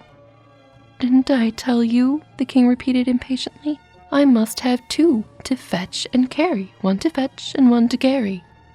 At this moment the messenger arrived. He was far too much out of breath to say a word, and could only wave his hands about and make the most fearful faces at the poor king. This young lady loves you with an H, the king said, introducing Alice in hope of turning off the messenger's attention from himself. Oh no, why would you just go and say that someone loves him? That's awkward. But it was of no use. The Anglo-Saxon attitudes only got more extraordinary every moment, while the great eyes rolled wildly from side to side. What is going on? I don't understand. You alarm me, said the king. I feel faint. Give me a ham sandwich. What? On which the messenger, to Alice's great amusement, opened a bag that hung round his neck and handed a sandwich to the king, who devoured it greedily. Another sandwich, said the king. There's nothing but hay left now, the messenger said, peeping into the bag. Hay, then, the king murmured in a faint whisper. Everything Alice just said comes to pass. I love it. She maybe does have second sight, or psychic sight. Alice was glad to see that it revived him a good deal. There's nothing like eating hay when you're faint, he remarked to her as he munched away. This is adorable. I should think throwing cold water over you would be better, Alice suggested, or some sal volatile. I didn't say there was nothing better, the king replied. I said there was nothing like it, which Alice did not venture to deny. She's learning tact. 7.5 years old, and she's got it. Who did you pass on the road? The king went on, holding out his hand to the messenger for some more hay. Nobody, said the messenger. Quite right, said the king. This young lady saw him too, so of course nobody walks slower than you. I do my best, the messenger said in a sulky tone. I'm sure nobody walks much faster than I do. He can't do that, said the king, or else he'd have been here first. However, now you've got your breath, you may tell us what's happened in the town. I'll whisper it, said the messenger, putting his hands to his mouth in the shape of a trumpet, and stooping so as to get close to the king's ear. Alice was sorry for this, as she wanted to hear the news too. However, instead of whispering, he simply shouted at the top of his voice, No, they're at it again.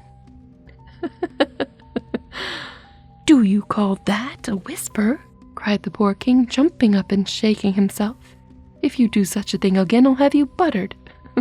I'll have you buttered. It went through and through my head like an earthquake. It would have to be a very tiny earthquake, thought Alice. Terrible, Alice, what? Who are at it again? She ventured to ask. Why, the lion and the unicorn, of course, said the king. Fighting for the crown? Yes, to be sure, said the king. And the best of the joke is that it's my crown all the while.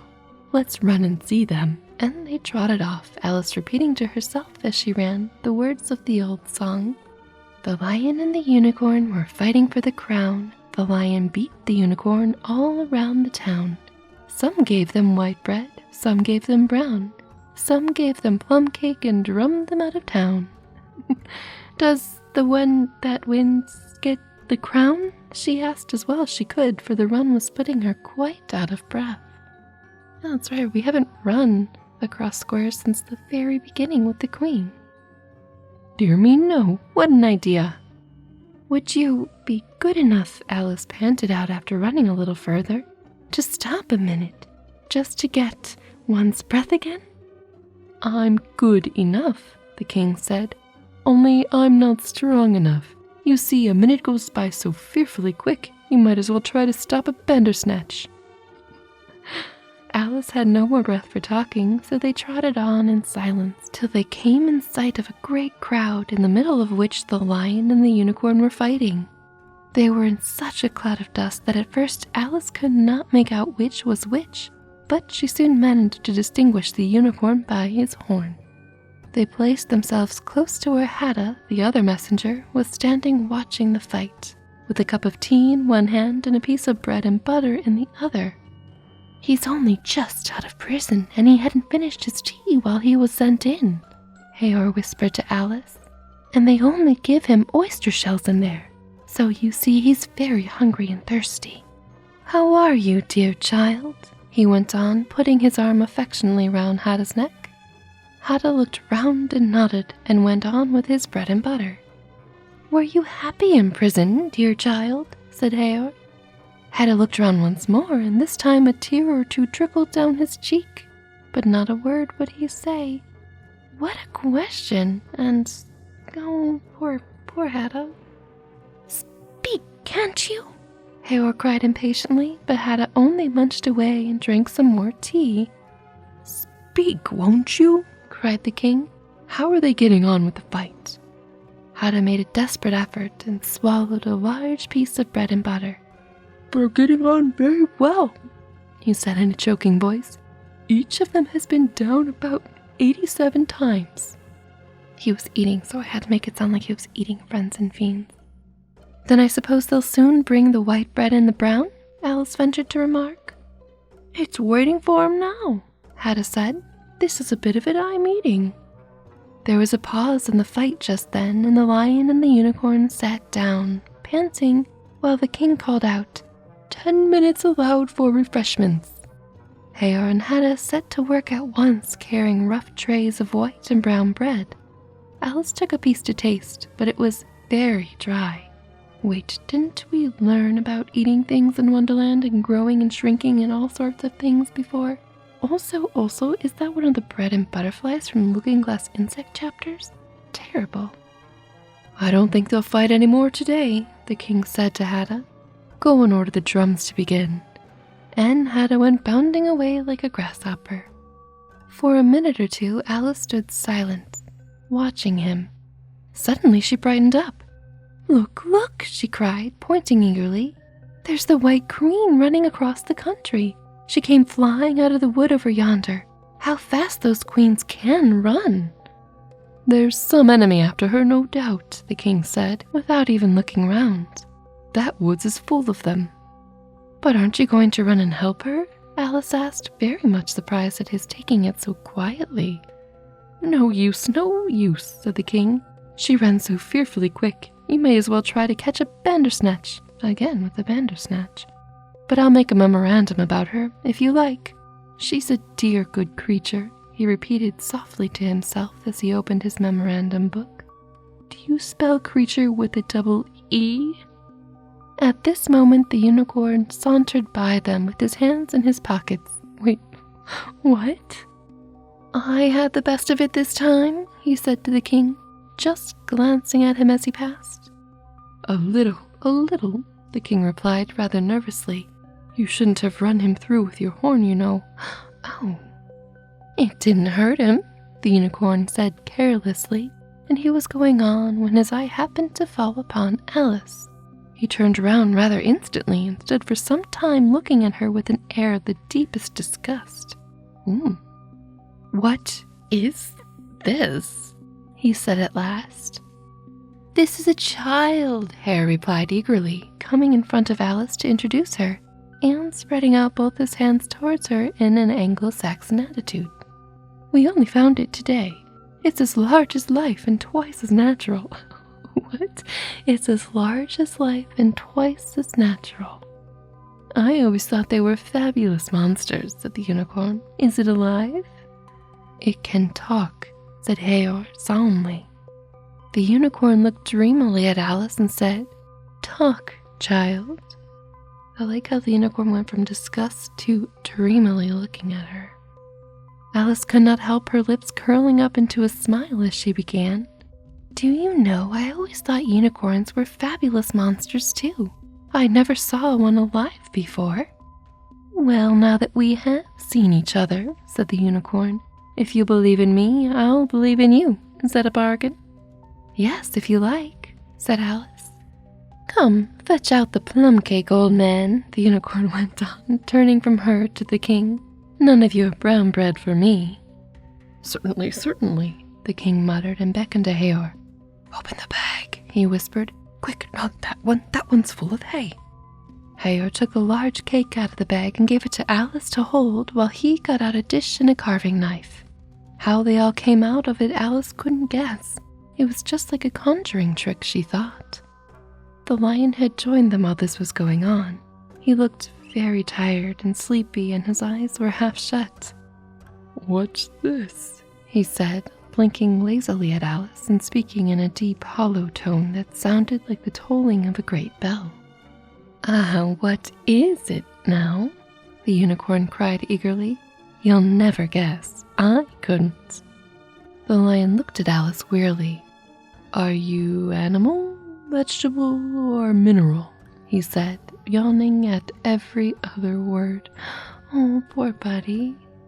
It's a fabulous monster, the unicorn cried out before Alice could reply. Then hand round the plum cake, monster, the lion said, lying down and putting his chin on his paws. And sit down, both of you, to the king and the unicorn. Fair play with the cake, you know. The king was evidently very uncomfortable at having to sit down between the two great creatures, but there was no other place for him.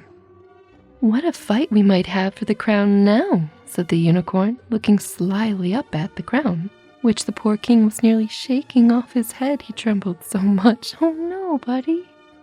I should win easy, said the lion. I'm not so sure of that, said the unicorn. Why, I beat you all round the town, you chicken, the lion replied angrily, half getting up as he spoke. Here the king interrupted to prevent the quarrel from going on. He was very nervous and his voice quite quivered. All around the town? He said. That's a good long way. Did you go by the old bridge or by the marketplace? You'll get the best view by the old bridge. I'm sure I don't know, the lion growled as he lay down again. There was too much dust to see anything. What a time the monster is cutting up that cake. Alice had seated herself on the bank of a little brook. Oh, new chessboard piece. With the great dish on her knees and was sawing away diligently with the knife. It's very provoking, she said in reply to the lion. She was getting quite used to being called, quote, the monster, quote. I've cut several slices already, but then it always joins on again. You don't know how to manage looking-glass cakes, the unicorn remarked. Hand it round first and cut it afterwards. All right, of course, it's like remembering backwards. This sounded nonsense, but Alice very obediently got up and carried the dish round, and the cake divided it into 3 pieces as she did so. Oh, she doesn't get any. Now cut it up, said the lion, and she returned to her place with the empty dish. I say, this isn't fair, cried the unicorn as Alice sat with the knife in her hand, very much puzzled how to begin. Me too. The monster has given the lion twice as much as me. She's kept none for herself anyhow, said the lion. Do you like plum cake, monster? But before Alice could answer him, the drums began. Where the noise came from, she couldn't make out. The air all seemed full of it, and it rang through and through her head till she felt quite deafened. She started to her feet and sprang across the little brook in her terror. Line of asterisks, line of asterisks, line of asterisks. We have crossed into a new square. And had just time to see the lion and the unicorn rise to their feet with angry looks at being interrupted in their feast before she dropped to her knees and put her hands over her ears, vainly trying to shut out the dreadful uproar. If that doesn't drum them out of the town, she thought to herself, nothing ever will. Chapter 8 of Alice's Adventures in Wonderland Through the Looking Glass. It's my own invention.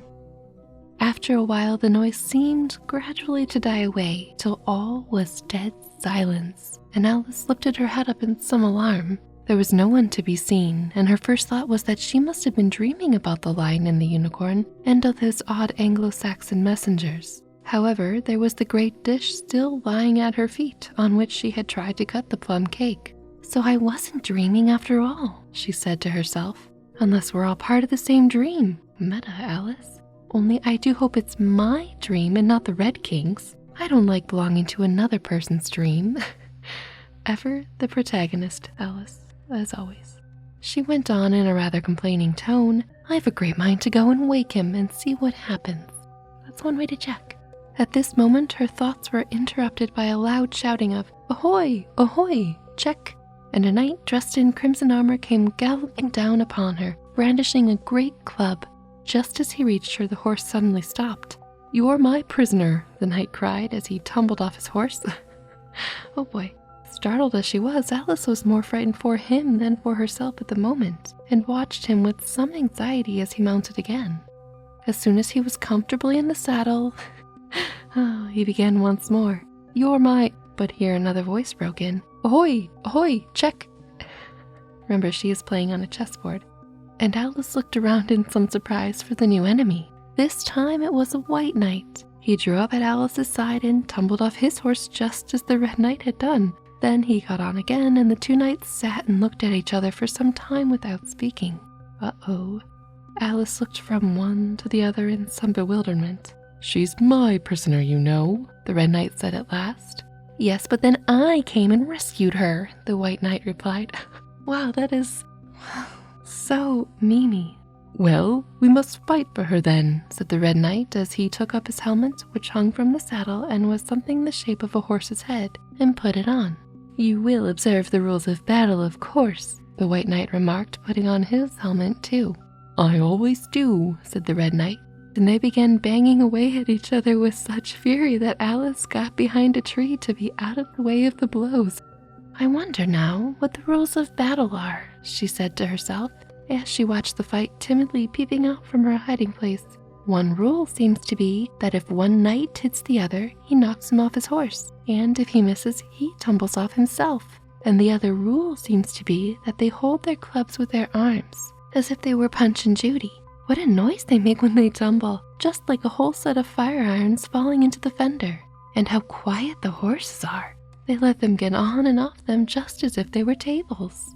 Another rule of battle that Alice had noticed seemed to be that they always fell on their heads, and the battle ended with both falling off in this way, side by side. When they got up again, they shook hands, and then the red knight mounted and galloped off. It was a glorious victory, wasn't it? Said the white knight as he came up panting. I don't know, Alice said doubtfully. I don't want to be anybody's prisoner. I want to be queen. Good for you, Alice, but not the question. So you will when you've crossed the next brook, said the white knight. Oh, she's so close. I'll see you safe to the end of the wood, and then I must go back, you know. That's the end of my move. Show me your moves. Thank you very much, said Alice. May I help you off with your helmet? It was evidently more than he could manage by himself. However, she managed to shake him out of it at last. Now one can breathe more easily, said the knight, putting back his shaggy hair with both hands and turning his gentle face and large, mild eyes to Alice. And she fell in love with— No, I'm kidding, that's not what happens. She thought that she had never seen such a strange-looking soldier in all her life. He was dressed in tin armor, which seemed to fit him very badly, and he had an odd-shaped little deal box fastened across his shoulder, upside down, and with the lid hanging open. Alice looked at it with great curiosity. I see you're admiring my little box, the knight said in a friendly tone. It's my own invention, to keep clothes and sandwiches in. You see, I carry it upside down so the rain can't get in. But the things can get out, Alice gently remarked. She's so much more tact in this book. Do you know the lid's open? I didn't know it, the knight said, a shade of vexation passing over his face. Then all the things must have fallen out, and the box is no use without them. Poor knight. He unfastened it as he spoke and was just about to throw it into the bushes when a sudden thought seemed to strike him, and he hung it carefully on a tree. Can you guess why I did that? He said to Alice. Alice shook her head. In hopes some bees may make a nest in it, then I should get the honey. But you've got a beehive or something like that fastened to the saddle, said Alice. And he does? Interesting. Yes, it's a very good beehive, the knight said in a discontented tone. One of the best kind, but not a single bee has come near it yet. And the other thing is a mousetrap. I suppose the mice keep the bees out, or the bees keep the mice out. I don't know which. Oh, I was wondering what the mousetrap was for, said Alice. It isn't very likely there would be any mice on the horse's back. Right? Not very likely, perhaps, said the knight. But if they do come, I don't choose to have them running all about. You see, he went on after a pause, it's as well to be provided for everything. That's the reason the horse has all those anklets round his feet. But what are they for? Alice asked in a tone of great curiosity. To guard against the bites of sharks. The knight replied, It's an invention of my own, and now help me on. I'll go with you to the end of the wood. What's the dish for? Right? It's meant for plum cake, said Alice. We'd better take it with us, the knight said. It'll come in handy if we find any plum cake. Help me to get it into this bag. This took a very long time to manage, though Alice held the bag open very carefully because the knight was so very awkward in putting in the dish. The first 2 or 3 times that he tried, he fell in himself instead. It's rather a tight fit, you see, he said, as they got it in at last. There are so many candlesticks in this bag, and he hung it to the saddle, which was already loaded with bunches of carrots and fire irons and many other things. I hope you've got your hair fastened well on, he continued as they set off. Only in the usual way, said Alice, smiling. That's hardly enough, he said anxiously. You see, the wind is so very strong here. It's as strong as soup. As strong as soup? I like it. Have you invented a plan for keeping the hair from being blown off? Alice inquired. Not yet, said the knight, but I've got a plan for keeping it from falling off. I should like to hear it very much. First, you take an upright stick, said the knight. Then you make your hair creep up it like a fruit tree. Now, the reason hair falls off is because it hangs down. Things never fall upwards, you know. It's a plan of my own invention. You may try it if you like. I love and hate this guy. It didn't sound a comfortable plan, Alice thought. No. And for a few minutes she walked on in silence, puzzling over the idea, and every now and then stopping to help the poor knight, who was certainly not a good rider. But whenever the horse stopped, which it did very often, he fell off in front, and whenever it went on again, which it generally did rather suddenly, he fell off behind. Otherwise, he kept on pretty well, except that he had the habit of now and then falling off sideways. Buddy. And as he generally did this on the side on which Alice was walking, she soon found that it was the best plan not to walk quite so close to the horse. I'm afraid you've not had much practice in riding, she ventured to say as she was helping him up from his 5th tumble. This is, by the way, way more polite of Alice than last book. But I don't know if that's a good thing to say to a professional knight. Maybe he's self-appointed. The knight looked very much surprised and a little offended at the remark. Well, yeah. What makes you say that? He asked as he scrambled back into the saddle, keeping hold of Alice's hair with one hand, oh no, to save himself from falling over on the other side. Because people don't fall off quite so often when they've had much practice. I've had plenty of practice, the knight said very gravely. Plenty of practice. Alice could think of nothing better to say than, indeed, but she said it as heartily as she could. Then they went on a little way in silence after this, the knight with his eyes shut, muttering to himself, and Alice watching anxiously for the next tumble. The great art of riding, the knight suddenly began in a loud voice, waving his right arm as he spoke, oh no, is to keep... Here the sentence ended as suddenly as it had begun, as the knight fell heavily on top of his head, exactly in the path of where Alice was walking. She was quite frightened this time, and said in an anxious tone as she picked him up, I hope no bones are broken.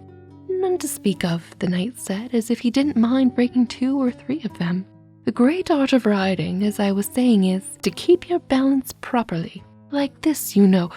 He let go of the bridle and stretched out both his arms to show Alice what he meant. And this time he fell flat on his back, right under the horse's feet. Oh God, that sounds dangerous. Plenty of practice, he went on repeating, all the time that Alice was getting him up on his feet. Again, plenty of practice. It's too ridiculous, cried Alice, losing all her patience this time. You ought to have a wooden horse on wheels, that you ought. Does that kind go smoothly? The knight asked in a tone of great interest, clasping his arms around the horse's neck as he spoke, just in time to save himself from tumbling off again. Much more smoothly than a live horse, Alice said with a little scream of laughter in spite of all she could do to prevent it. I'll get one, the knight said thoughtfully to himself. 1 or 2, several. There was a short silence after this, and then the knight went on again. I'm a great hand at inventing things. Now I dare say you noticed that the last time you picked me up I was looking rather thoughtful. You were a little grave, said Alice. Well, just then I was inventing a new way of getting over the gate. Would you like to hear it? Very much indeed, said Alice politely. I'll tell you how I came to think of it, said the knight. You see, I said to myself, the only difficulty is with the feet. The head is high enough already. Now, first I put the head on the top of the gate, then I stand on my head, and then the feet are high enough, you see. Then I'm over, you see. Yes, I suppose you'd be over when that was done, Alice said thoughtfully. But don't you think it would be rather hard? I haven't tried it yet, the knight said gravely, so I can't tell for certain, but I'm afraid it would be a little hard. He looked so vexed at the idea that Alice changed the subject hastily. Tactful Alice. What a curious helmet you've got, she said cheerfully. Is that your invention too? The knight looked down proudly at his helmet, which hung from the saddle. Yes, he said, but I've invented a better one than that, like a sugar loaf. When I used to wear it, I fell off the horse. It always touched the ground directly, so I had a very little way to fall, you see. But there was the danger of falling into it, to be sure. That happened to me once, and the worst of it was, before I could get out again, the other white knight came and put it on. He thought it was his own helmet. The knight looked so solemn that Alice did not dare to laugh. Good for you. I'm afraid you must have hurt him, she said in a trembling voice, being on the top of his head. I had to kick him, of course, the knight said very seriously. And then he took the helmet off again, but it took hours and hours to get me out. I was as fast as lightning, you know. But that's a different kind of fastness, Alice objected. The knight shook his head. It was all kinds of fastness with me, I can assure you, he said, and raised his hands in some excitement as he said this, and instantly rolled out of the saddle and fell headlong into a deep ditch. Alice ran to the side of the ditch to look for him. She was rather startled by the fall, as for some time he had kept on very well, and she was afraid that he really was hurt this time. However, though she could see nothing but the soles of his feet, she was much relieved to hear that he was talking in his usual tone. All kinds of fastness, he repeated, but it was careless of him to put another man's helmet on, with the man in it too. How can you go on talking so quietly, head downwards? Alice asked, as she dragged him out by the feet and laid him in a heap on the bank. The knight looked surprised at the question.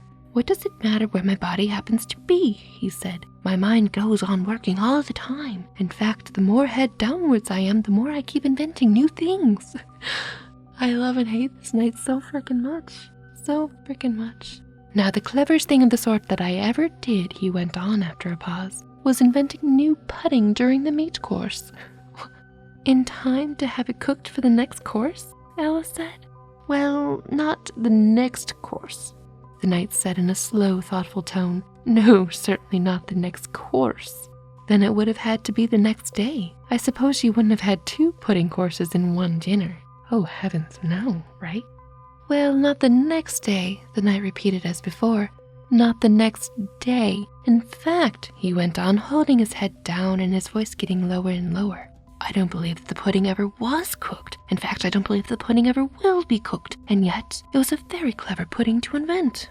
What did you mean it to be made of? Alice asked, hoping to cheer him up, for the poor knight seemed quite low-spirited about it.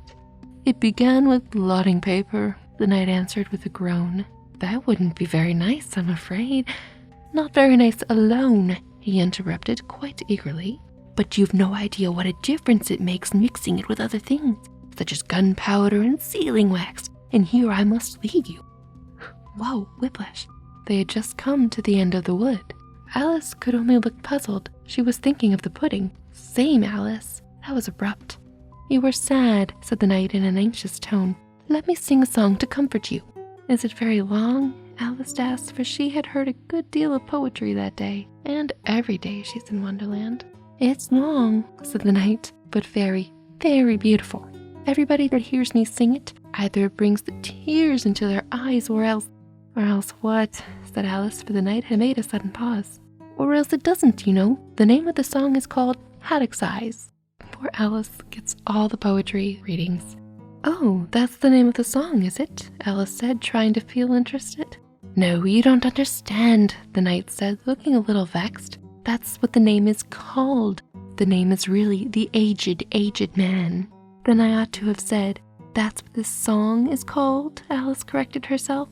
No, you oughtn't. That's quite another thing. The song is called Ways and Means, but that's only what it's called, you know. Well, what is the song then? Said Alice, who was by this time completely bewildered. Same, Alice. I was coming to that, the knight said. This song really is a sitting on a gate, and the tune is my own invention. Great. So saying, he stopped his horse and let the reins fall on its neck. Then, slowly beating time with one hand and with a faint smile lighting up his gentle, foolish face, as if he enjoyed the music of his song, he began. Of all the strange things that Alice saw on her journey through the looking-glass, this was one that she always remembered most clearly. Years afterwards, she could bring the whole scene back again, as if it had been only yesterday. The mild blue eyes and kindly smile of the knight, the setting sun gleaming through his hair and shining on his armor in a blaze of light that quite dazzled her, the horse quietly moving about with the reins hanging loose on his neck, cropping the grass at her feet, and the black shadows of the forest behind. All this she took in like a picture, as with one hand shading her eyes, she leant against a tree, watching the strange pair and listening, in a half-dream, to the melancholy music of the song. But this tune isn't his own invention, she said to herself. It's, I'll give thee all, I can no more. She stood and listened very attentively, but no tears came into her eyes. And dear friends and fiends, I must apologize because I'm probably not going to get this melody right, but that's okay. I tell thee everything I can, there's little to relate. I saw an aged man a-sitting on a gate. Who are you, aged man, I said, and how is it you live? And his answer trickled through my head like water through a sieve. He said, I look for butterflies that sleep among the wheat. I make them into mutton pies and sell them in the street. I sell them unto men, he said, who sail on stormy seas. And that's the way I get my bread, a trifle if you please. But I was thinking of a plan to dye one's whiskers green, and always use so large a fan that they could not be seen. So having no reply to give to what the old man said, I cried, come tell me how you live, and thumped him on the head. His accent smiled, took up the tale. He said, I go my ways, and when I find a mountain rill, I set it in a blaze, and thence they make a stuff they call Roland's Mascar oil. yet 2 pence halfpenny is all they give me for my toil.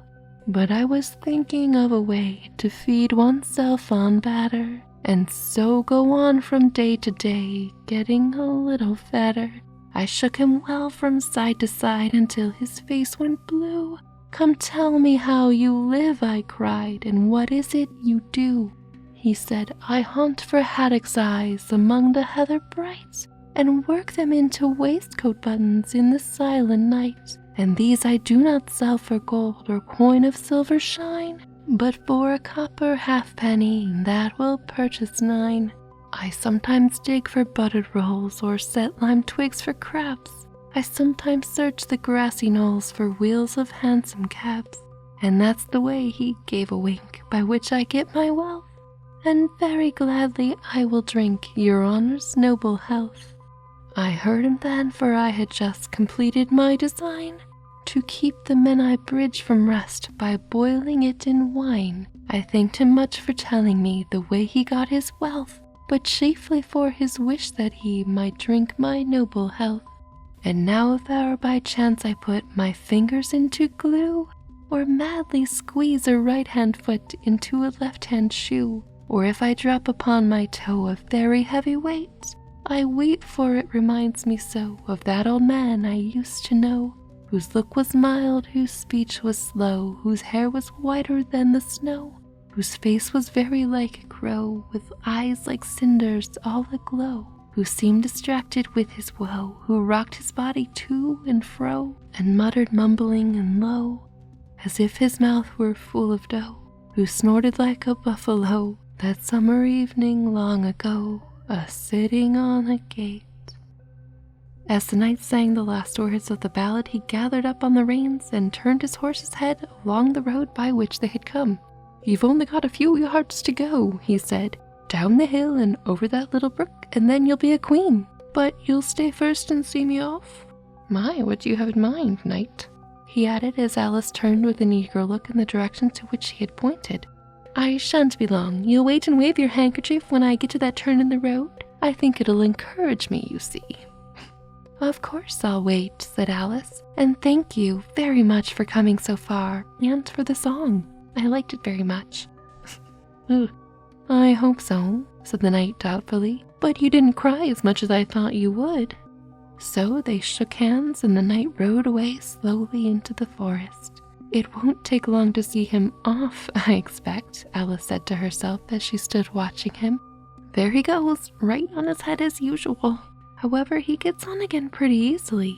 That comes of having so many things hung round the horse. So she went on talking to herself as she watched the horse walking leisurely along the road, and the knight tumbling off first on one side, then on the other. After the 4th or 5th tumble, he reached the turn, and then she waved her handkerchief to him and waved till he was out of sight. I hope it encouraged him, she said as she turned to run down the hill. And now for the last brook, and to be a queen. How grand it sounds! A very few steps brought her to the edge of the brook. The 8th square at last, she cried as she bounded across. Line of asterisks, line of asterisks, line of asterisks, meaning we've crossed a new square, and threw herself down to rest on a lawn soft as moss, with little flower beds dotted about it here and there. Oh, how glad I am to get here! And what is this on my head? She exclaimed in a tone of dismay, as she put her hands up to something very heavy and fitted tight all around her head. But how can it have got there without my knowing it, she said to herself as she lifted it off and set it on her lap to make out what it could possibly be. It was a golden crown. Chapter 9, Queen Alice. Well, this is grand, said Alice. I never expected I should be a queen so soon. And I'll tell you what that is, your majesty, she went on in a severe tone. She was always rather fond of scolding herself. It'll never do for you to be lolling about on the grass like that. Queens have to be dignified, you know. So she got up and walked about, rather stiffly just at first, as if she was afraid that the crown might come off. P.S. I love that she crosses the line and immediately gets a crown. It's like whoever wins the Mario game that round gets the crown, and the other two characters have to try to take it off, and they can. I don't think she has to worry about it, but it's adorable. But she comforted herself with the thought that there was nobody to see her. And if I really am a queen, she said as she sat down again, I shall be able to manage it quite well in time. Everything was happening so oddly that she didn't feel a bit surprised at finding the Red Queen and the White Queen sitting close to her, one on each side. She would have liked very much to ask them how they had come there, but she feared it would not be quite civil. However, there would be no harm, she thought, in asking them if the game was over. Please, would you tell me, she began, looking timidly at the Red Queen. Speak when you're spoken to, the Red Queen sharply interrupted her.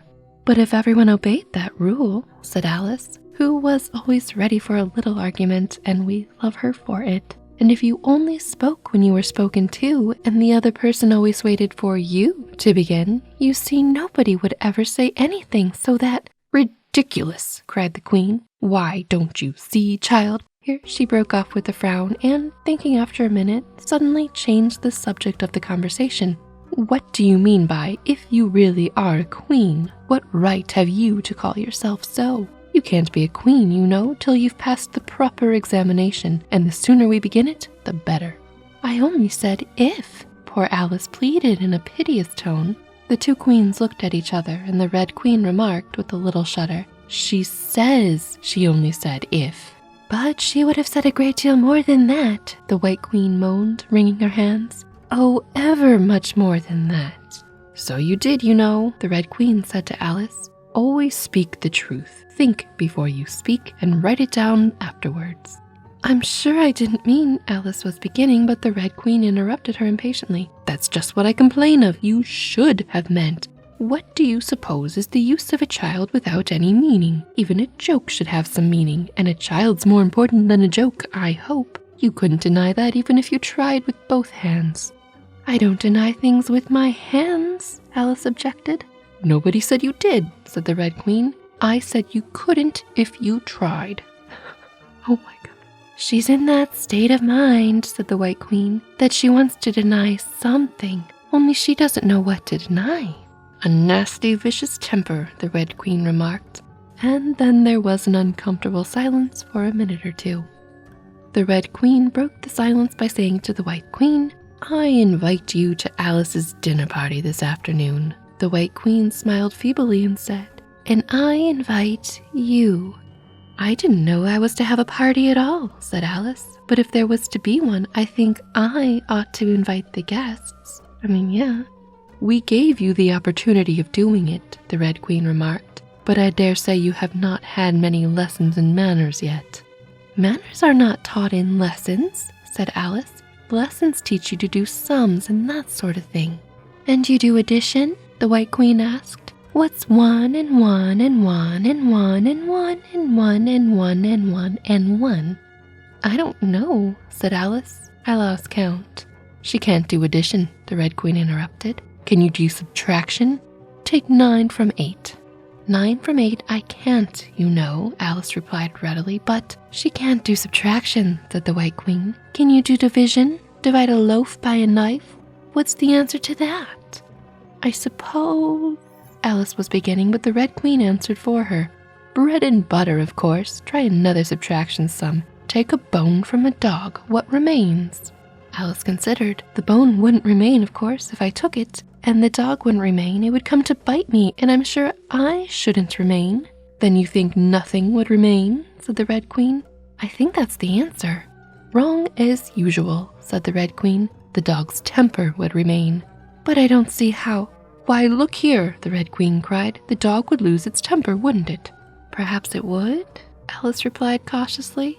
Then if the dog went away, its temper would remain, the Queen exclaimed triumphantly. Alice said as gravely as she could, they might go different ways. But she couldn't help thinking to herself, what dreadful nonsense we are talking. She can't do sums a bit, the Queen said together with great emphasis. Can you do sums? Said Alice, turning suddenly on the White Queen, for she didn't like being found fault with so much. The Queen gasped and shut her eyes. I can do addition, if you give me time. I can't do subtraction under any circumstances. Of course you know your ABC, said the Red Queen. To be sure I do, said Alice. So do I, the White Queen whispered. We'll often say it together, dear, and I'll tell you a secret. I can read words of one letter. Isn't that grand? However, don't be discouraged. You'll come to it in time. Oh my god. What are the prerequisites here for ruling? Anyway, here the Red Queen began again. Can you answer useful questions? She said. How is bread made? I know that, Alice cried eagerly. You take some flour. Where do you pick the flour? The White Queen asked. In a garden or in the hedges? Well, it isn't picked at all, Alice explained. It's ground. How many acres of ground? Said the White Queen. You mustn't leave out so many things. Fan her head, the Red Queen anxiously interrupted. She'll be feverish after so much thinking. So they set to work and fanned her with bunches of leaves till she had to beg them to leave off. It blew her hair about so. She's all right again now, said the Red Queen. Do you know languages? What's the French for fiddle-dee-dee? Fiddle-dee-dee's not English, Alice replied gravely. Whoever said it was, said the Red Queen. Alice thought she saw a way out of difficulty this time. If you tell me what language fiddle-dee-dee is, I'll tell you the French for it, she exclaimed triumphantly. But the Red Queen drew herself up rather stiffly and said, Queens never make bargains. I wish queens never asked questions, Alice thought to herself. Don't let us quarrel, said the White Queen in an anxious tone. What is the cause of lightning? The cause of lightning, Alice said very decidedly, for she felt quite certain about this, is the thunder. No, she hastily corrected herself. I meant the other way. Oh dear, Alice. It's too late to correct it, said the Red Queen. When you've once said a thing, that fixes it, and you must take the consequences. Which reminds me, the White Queen said, looking down and nervously clasping and unclasping her hands. We've had such a thunderstorm last Tuesday. I mean, one of the last set of Tuesdays, you know? Alice was puzzled. In our country, she remarked, there's only one day at a time. The Red Queen said, that's a poor thin way of doing things. Now here, we mostly have days and nights 2 or 3 at a time. And sometimes in the winter we take as many as 5 nights together. For warmth, you know. Are 5 nights warmer than 1 night then? Alice ventured to ask. 5 times as warm, of course. But they should be 5 times as cold by the same rule? Just so, cried the Red Queen. 5 times as warm and 5 times as cold, just as I'm 5 times as rich as you are and 5 times as clever. Screw you, Red Queen. Alice sighed and gave up. It's exactly like a riddle with no answer, she thought. Humpty Dumpty saw it too, the White Queen went on in a low voice, more as if she were talking to herself. He came to the door with a corkscrew in his hand. What did he want? Said the Red Queen. He said he would come in, the White Queen went on, because he was looking for a hippopotamus. Now, as it happened, there wasn't such a thing in the house that morning. Is there generally? Alice asked in an astonished tone. Well, only on Thursdays, said the Queen. I know what he came for, said Alice. He wanted to punish the fish because... Here the White Queen began again. It was such a thunderstorm, you can't think. She never could, you know, said the Red Queen. Oh my gosh. And part of the roof came off, and ever so much thunder got in, and it went rolling round the room in great lumps, and knocking over tables and things, till I was so frightened I couldn't remember my own name. Alice thought to herself, I should never try to remember my name in the middle of an accident. Where would be the use of it? But she did not say this aloud for fear of hurting the poor Queen's feelings. Oh yes, let's not hurt her feelings. Your Majesty must excuse her, the Red Queen said to Alice, taking one of the White Queen's hands in her own and stroking it gently. She means well, but she can't help saying foolish things as a general rule. So she doesn't have to, think about them before she says them, say them, and write them down like everyone else is apparently supposed to do? That seems super not fair. The White Queen looked timidly at Alice, who felt she ought to say something kind, but really couldn't think of anything at the moment. She was never really well brought up, the Red Queen went on, but it's amazing how good-tempered she is. Pat her on the head and see how pleased she'll be. But this was more than Alice had courage to do. A little kindness and putting her hair in papers would do wonders with her. The White Queen gave a deep sigh and laid her head on Alice's shoulder. I am so sleepy, she moaned. "She's tired, the poor thing," the Red Queen said. "Smooth her hair, lend her your nightcap, and sing her a soothing lullaby." "I haven't got a nightcap with me," Alice said, as she tried to obey the first direction, "and I don't know any soothing lullabies." "I must do it myself then," said the Red Queen, and she began, "Hush-a-bye, lady, in Alice's lap, till the feast ready, we've time for a nap. When the feast's over, we'll go to the ball, Red Queen and White Queen and Alice and all." "And now you know the words," she added as she put her head down on Alice's other shoulder. "Just sing it through to me. I'm getting sleepy, too." In another moment, both queens were fast asleep and snoring loud. "Oh, what am I to do?" exclaimed Alice, looking about in real perplexity, as first one round head and then another rolled down from her shoulder and lay like a heavy lump in her lap. I don't think it ever happened before that anyone had to take care of two queens asleep at once. No, not in the history of England. Couldn't, because there never was more than one queen at a time. "Do wake up, you heavy things," she went on in an impatient tone, but there was no answer but a gentle snoring. The snoring got more distinct every minute and sounded more like a tune. At last, she could even make out the words, and she listened so eagerly that, when the two great heads vanished from her lap, she hardly missed them. What is going on? She was standing before an arched doorway over which were the words, "Queen Alice," in large letters, and on each side of the arch there was a bell handle, one marked Visitor's Bell and the other Servant's Bell. "I'll wait till the song's over," thought Alice, "and then I'll ring the—" "Which bell must I ring?" she went on, very much puzzled by the names. "I'm not a visitor, and I'm not a servant. There ought to be one marked Queen, Just then the door opened a little way and a creature with a long beak put its head out for a moment and said, "No admittance till the week after next," and shut the door again with a bang. Alice knocked and rang in vain for a long time, but at last a very old frog, who was sitting under a tree, got up and hobbled slowly towards her. He was dressed in bright yellow and had enormous boots on. "What's it now?" the frog said in a deep hoarse whisper. Alice turned round, ready to find fault with anybody. "Where's the servant whose business it is to answer the door?" she began angrily. "Which door?" said the frog. Alice almost stamped with irritation at the slow drawl in which he spoke. "This door, of course." The frog looked at the door with his large dull eyes for a moment. Then he went nearer and rubbed it with his thumb as if he were trying whether the paint would come off. Then he looked at Alice. "To answer the door?" he said. "What's it been asking of?" He was so hoarse that Alice could scarcely hear him. "I don't know what you mean," she said. "It talks English, doesn't it?" the frog went on. "Or are you deaf? What did it ask you?" "Nothing," Alice said impatiently. "I've been knocking at it." "Shouldn't do that," the frog muttered. "Vexes it, Then he went up and gave the door a kick with one of his great feet. "You let it alone," he panted as he hobbled back to his tree. "And it'll let you alone, At this moment the door was flung open and a shrill voice was heard singing. "To the looking-glass world it was Alice that said, I've a scepter in hand, I've a crown on my head. Let the looking-glass creatures, whatever they be, come dine with the Red Queen, the White Queen, and me." And hundreds of voices joined in the chorus.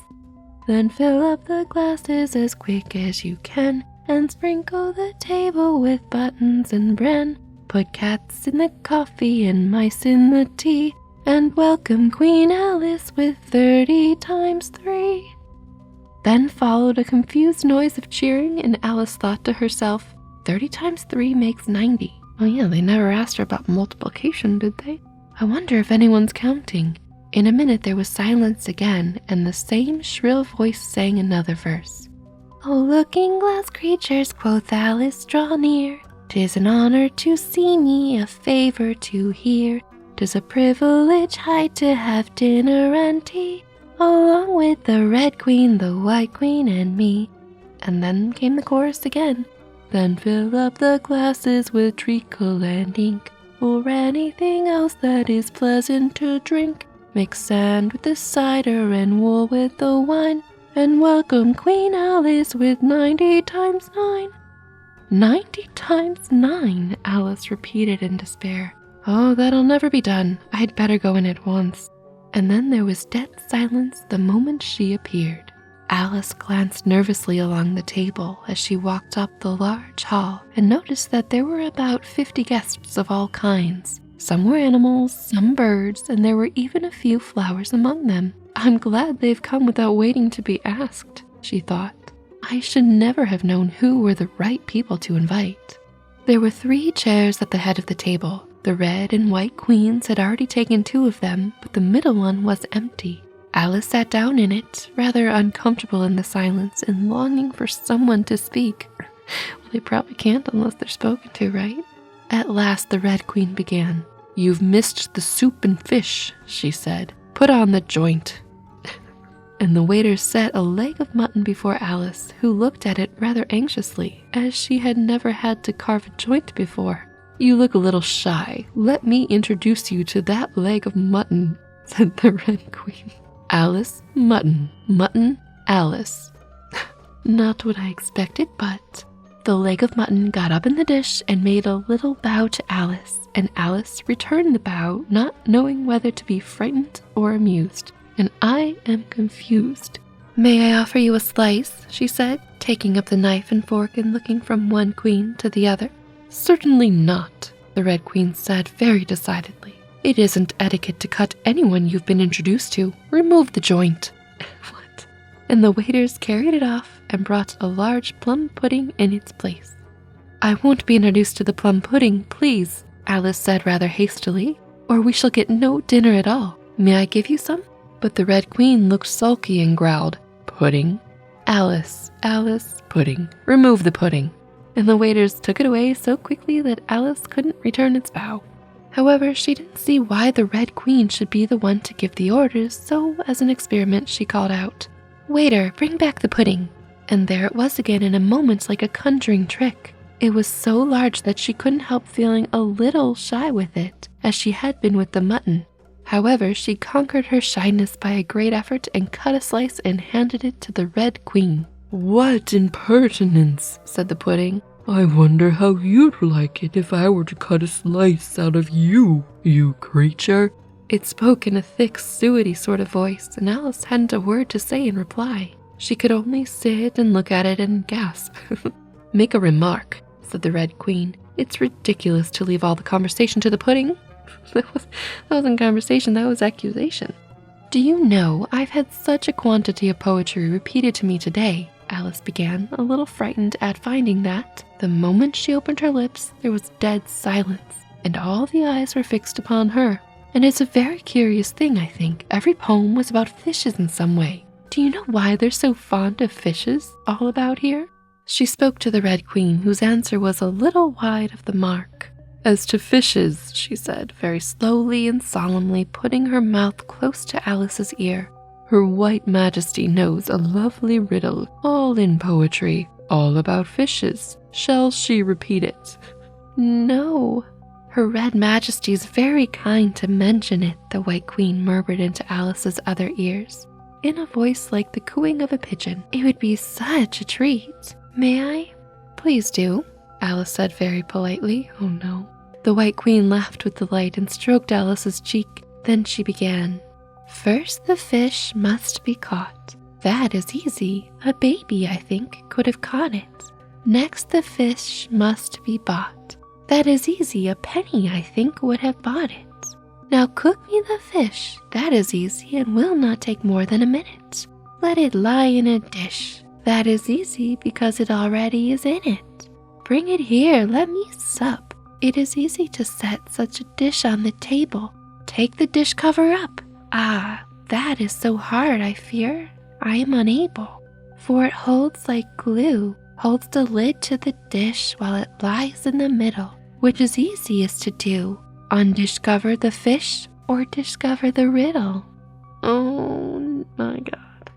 "Take a minute to think about it and then guess," said the Red Queen. "Meanwhile, we'll drink to your health. Queen Alice's health." She screamed at the top of her voice, and all the guests began drinking it directly, and very oddly they managed it.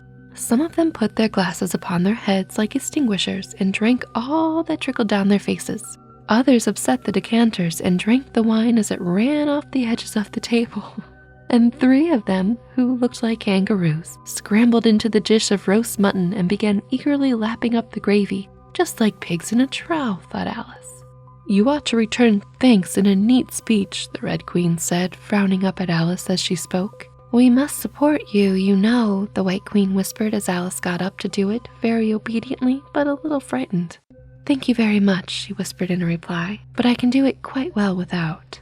"That wouldn't be a thing at all," the Red Queen said very decidedly, so Alice tried to submit to do it with good grace. "And they did push so," she said afterwards as she was telling her sister the history of the feast. "You would have thought they wanted to squeeze me flat." In fact, it was rather difficult for her to keep her place while she made her speech. The 2 queens pushed her so on each side that they nearly lifted her up into the air. "I rise to return thanks," Alice began, and she really did rise as she spoke, several inches, but she got hold of the edge of the table and managed to pull herself down again. "Take care of yourself," screamed the White Queen, seizing Alice's hair with both of her hands. "Something's going to happen." And then, as Alice afterwards described it, all sorts of things happened in a moment. All the candles grew up to the ceiling, looking something like a bed of rushes with fireworks at the top. As to the bottles, they each took pairs of plates which they hastily fitted on as wings, and so, with forks for legs, went fluttering about in all directions.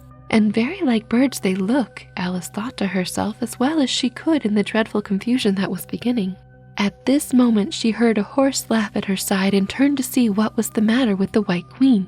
But instead of the Queen, there was a leg of mutton sitting in the chair. "Here I am!" cried a voice from the soup tureen, and Alice turned again, just in time to see the Queen's broad, good-natured face grinning up at her for a moment over the edge of the tureen before she disappeared into the soup.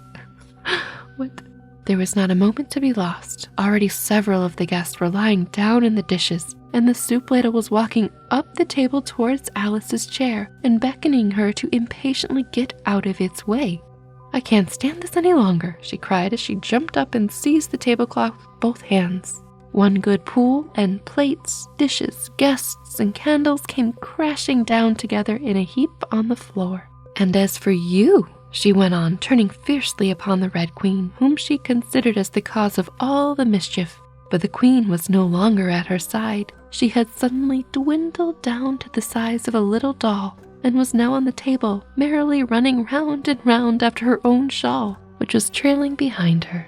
At any other time, Alice would have felt surprised at this, but she was far too much excited to be surprised at anything now. "As for you," she repeated, catching hold of the little creature in the very act of jumping over a bottle which had just lighted upon the table, "I'll shake you into a kitten, that I will." And with that, Chapter 9, Queen Alice is at a close. So a lot happened in this chapter, especially near the end, of course. Had some weird conversations with the queens, but you know. Chapter 10, Shaking.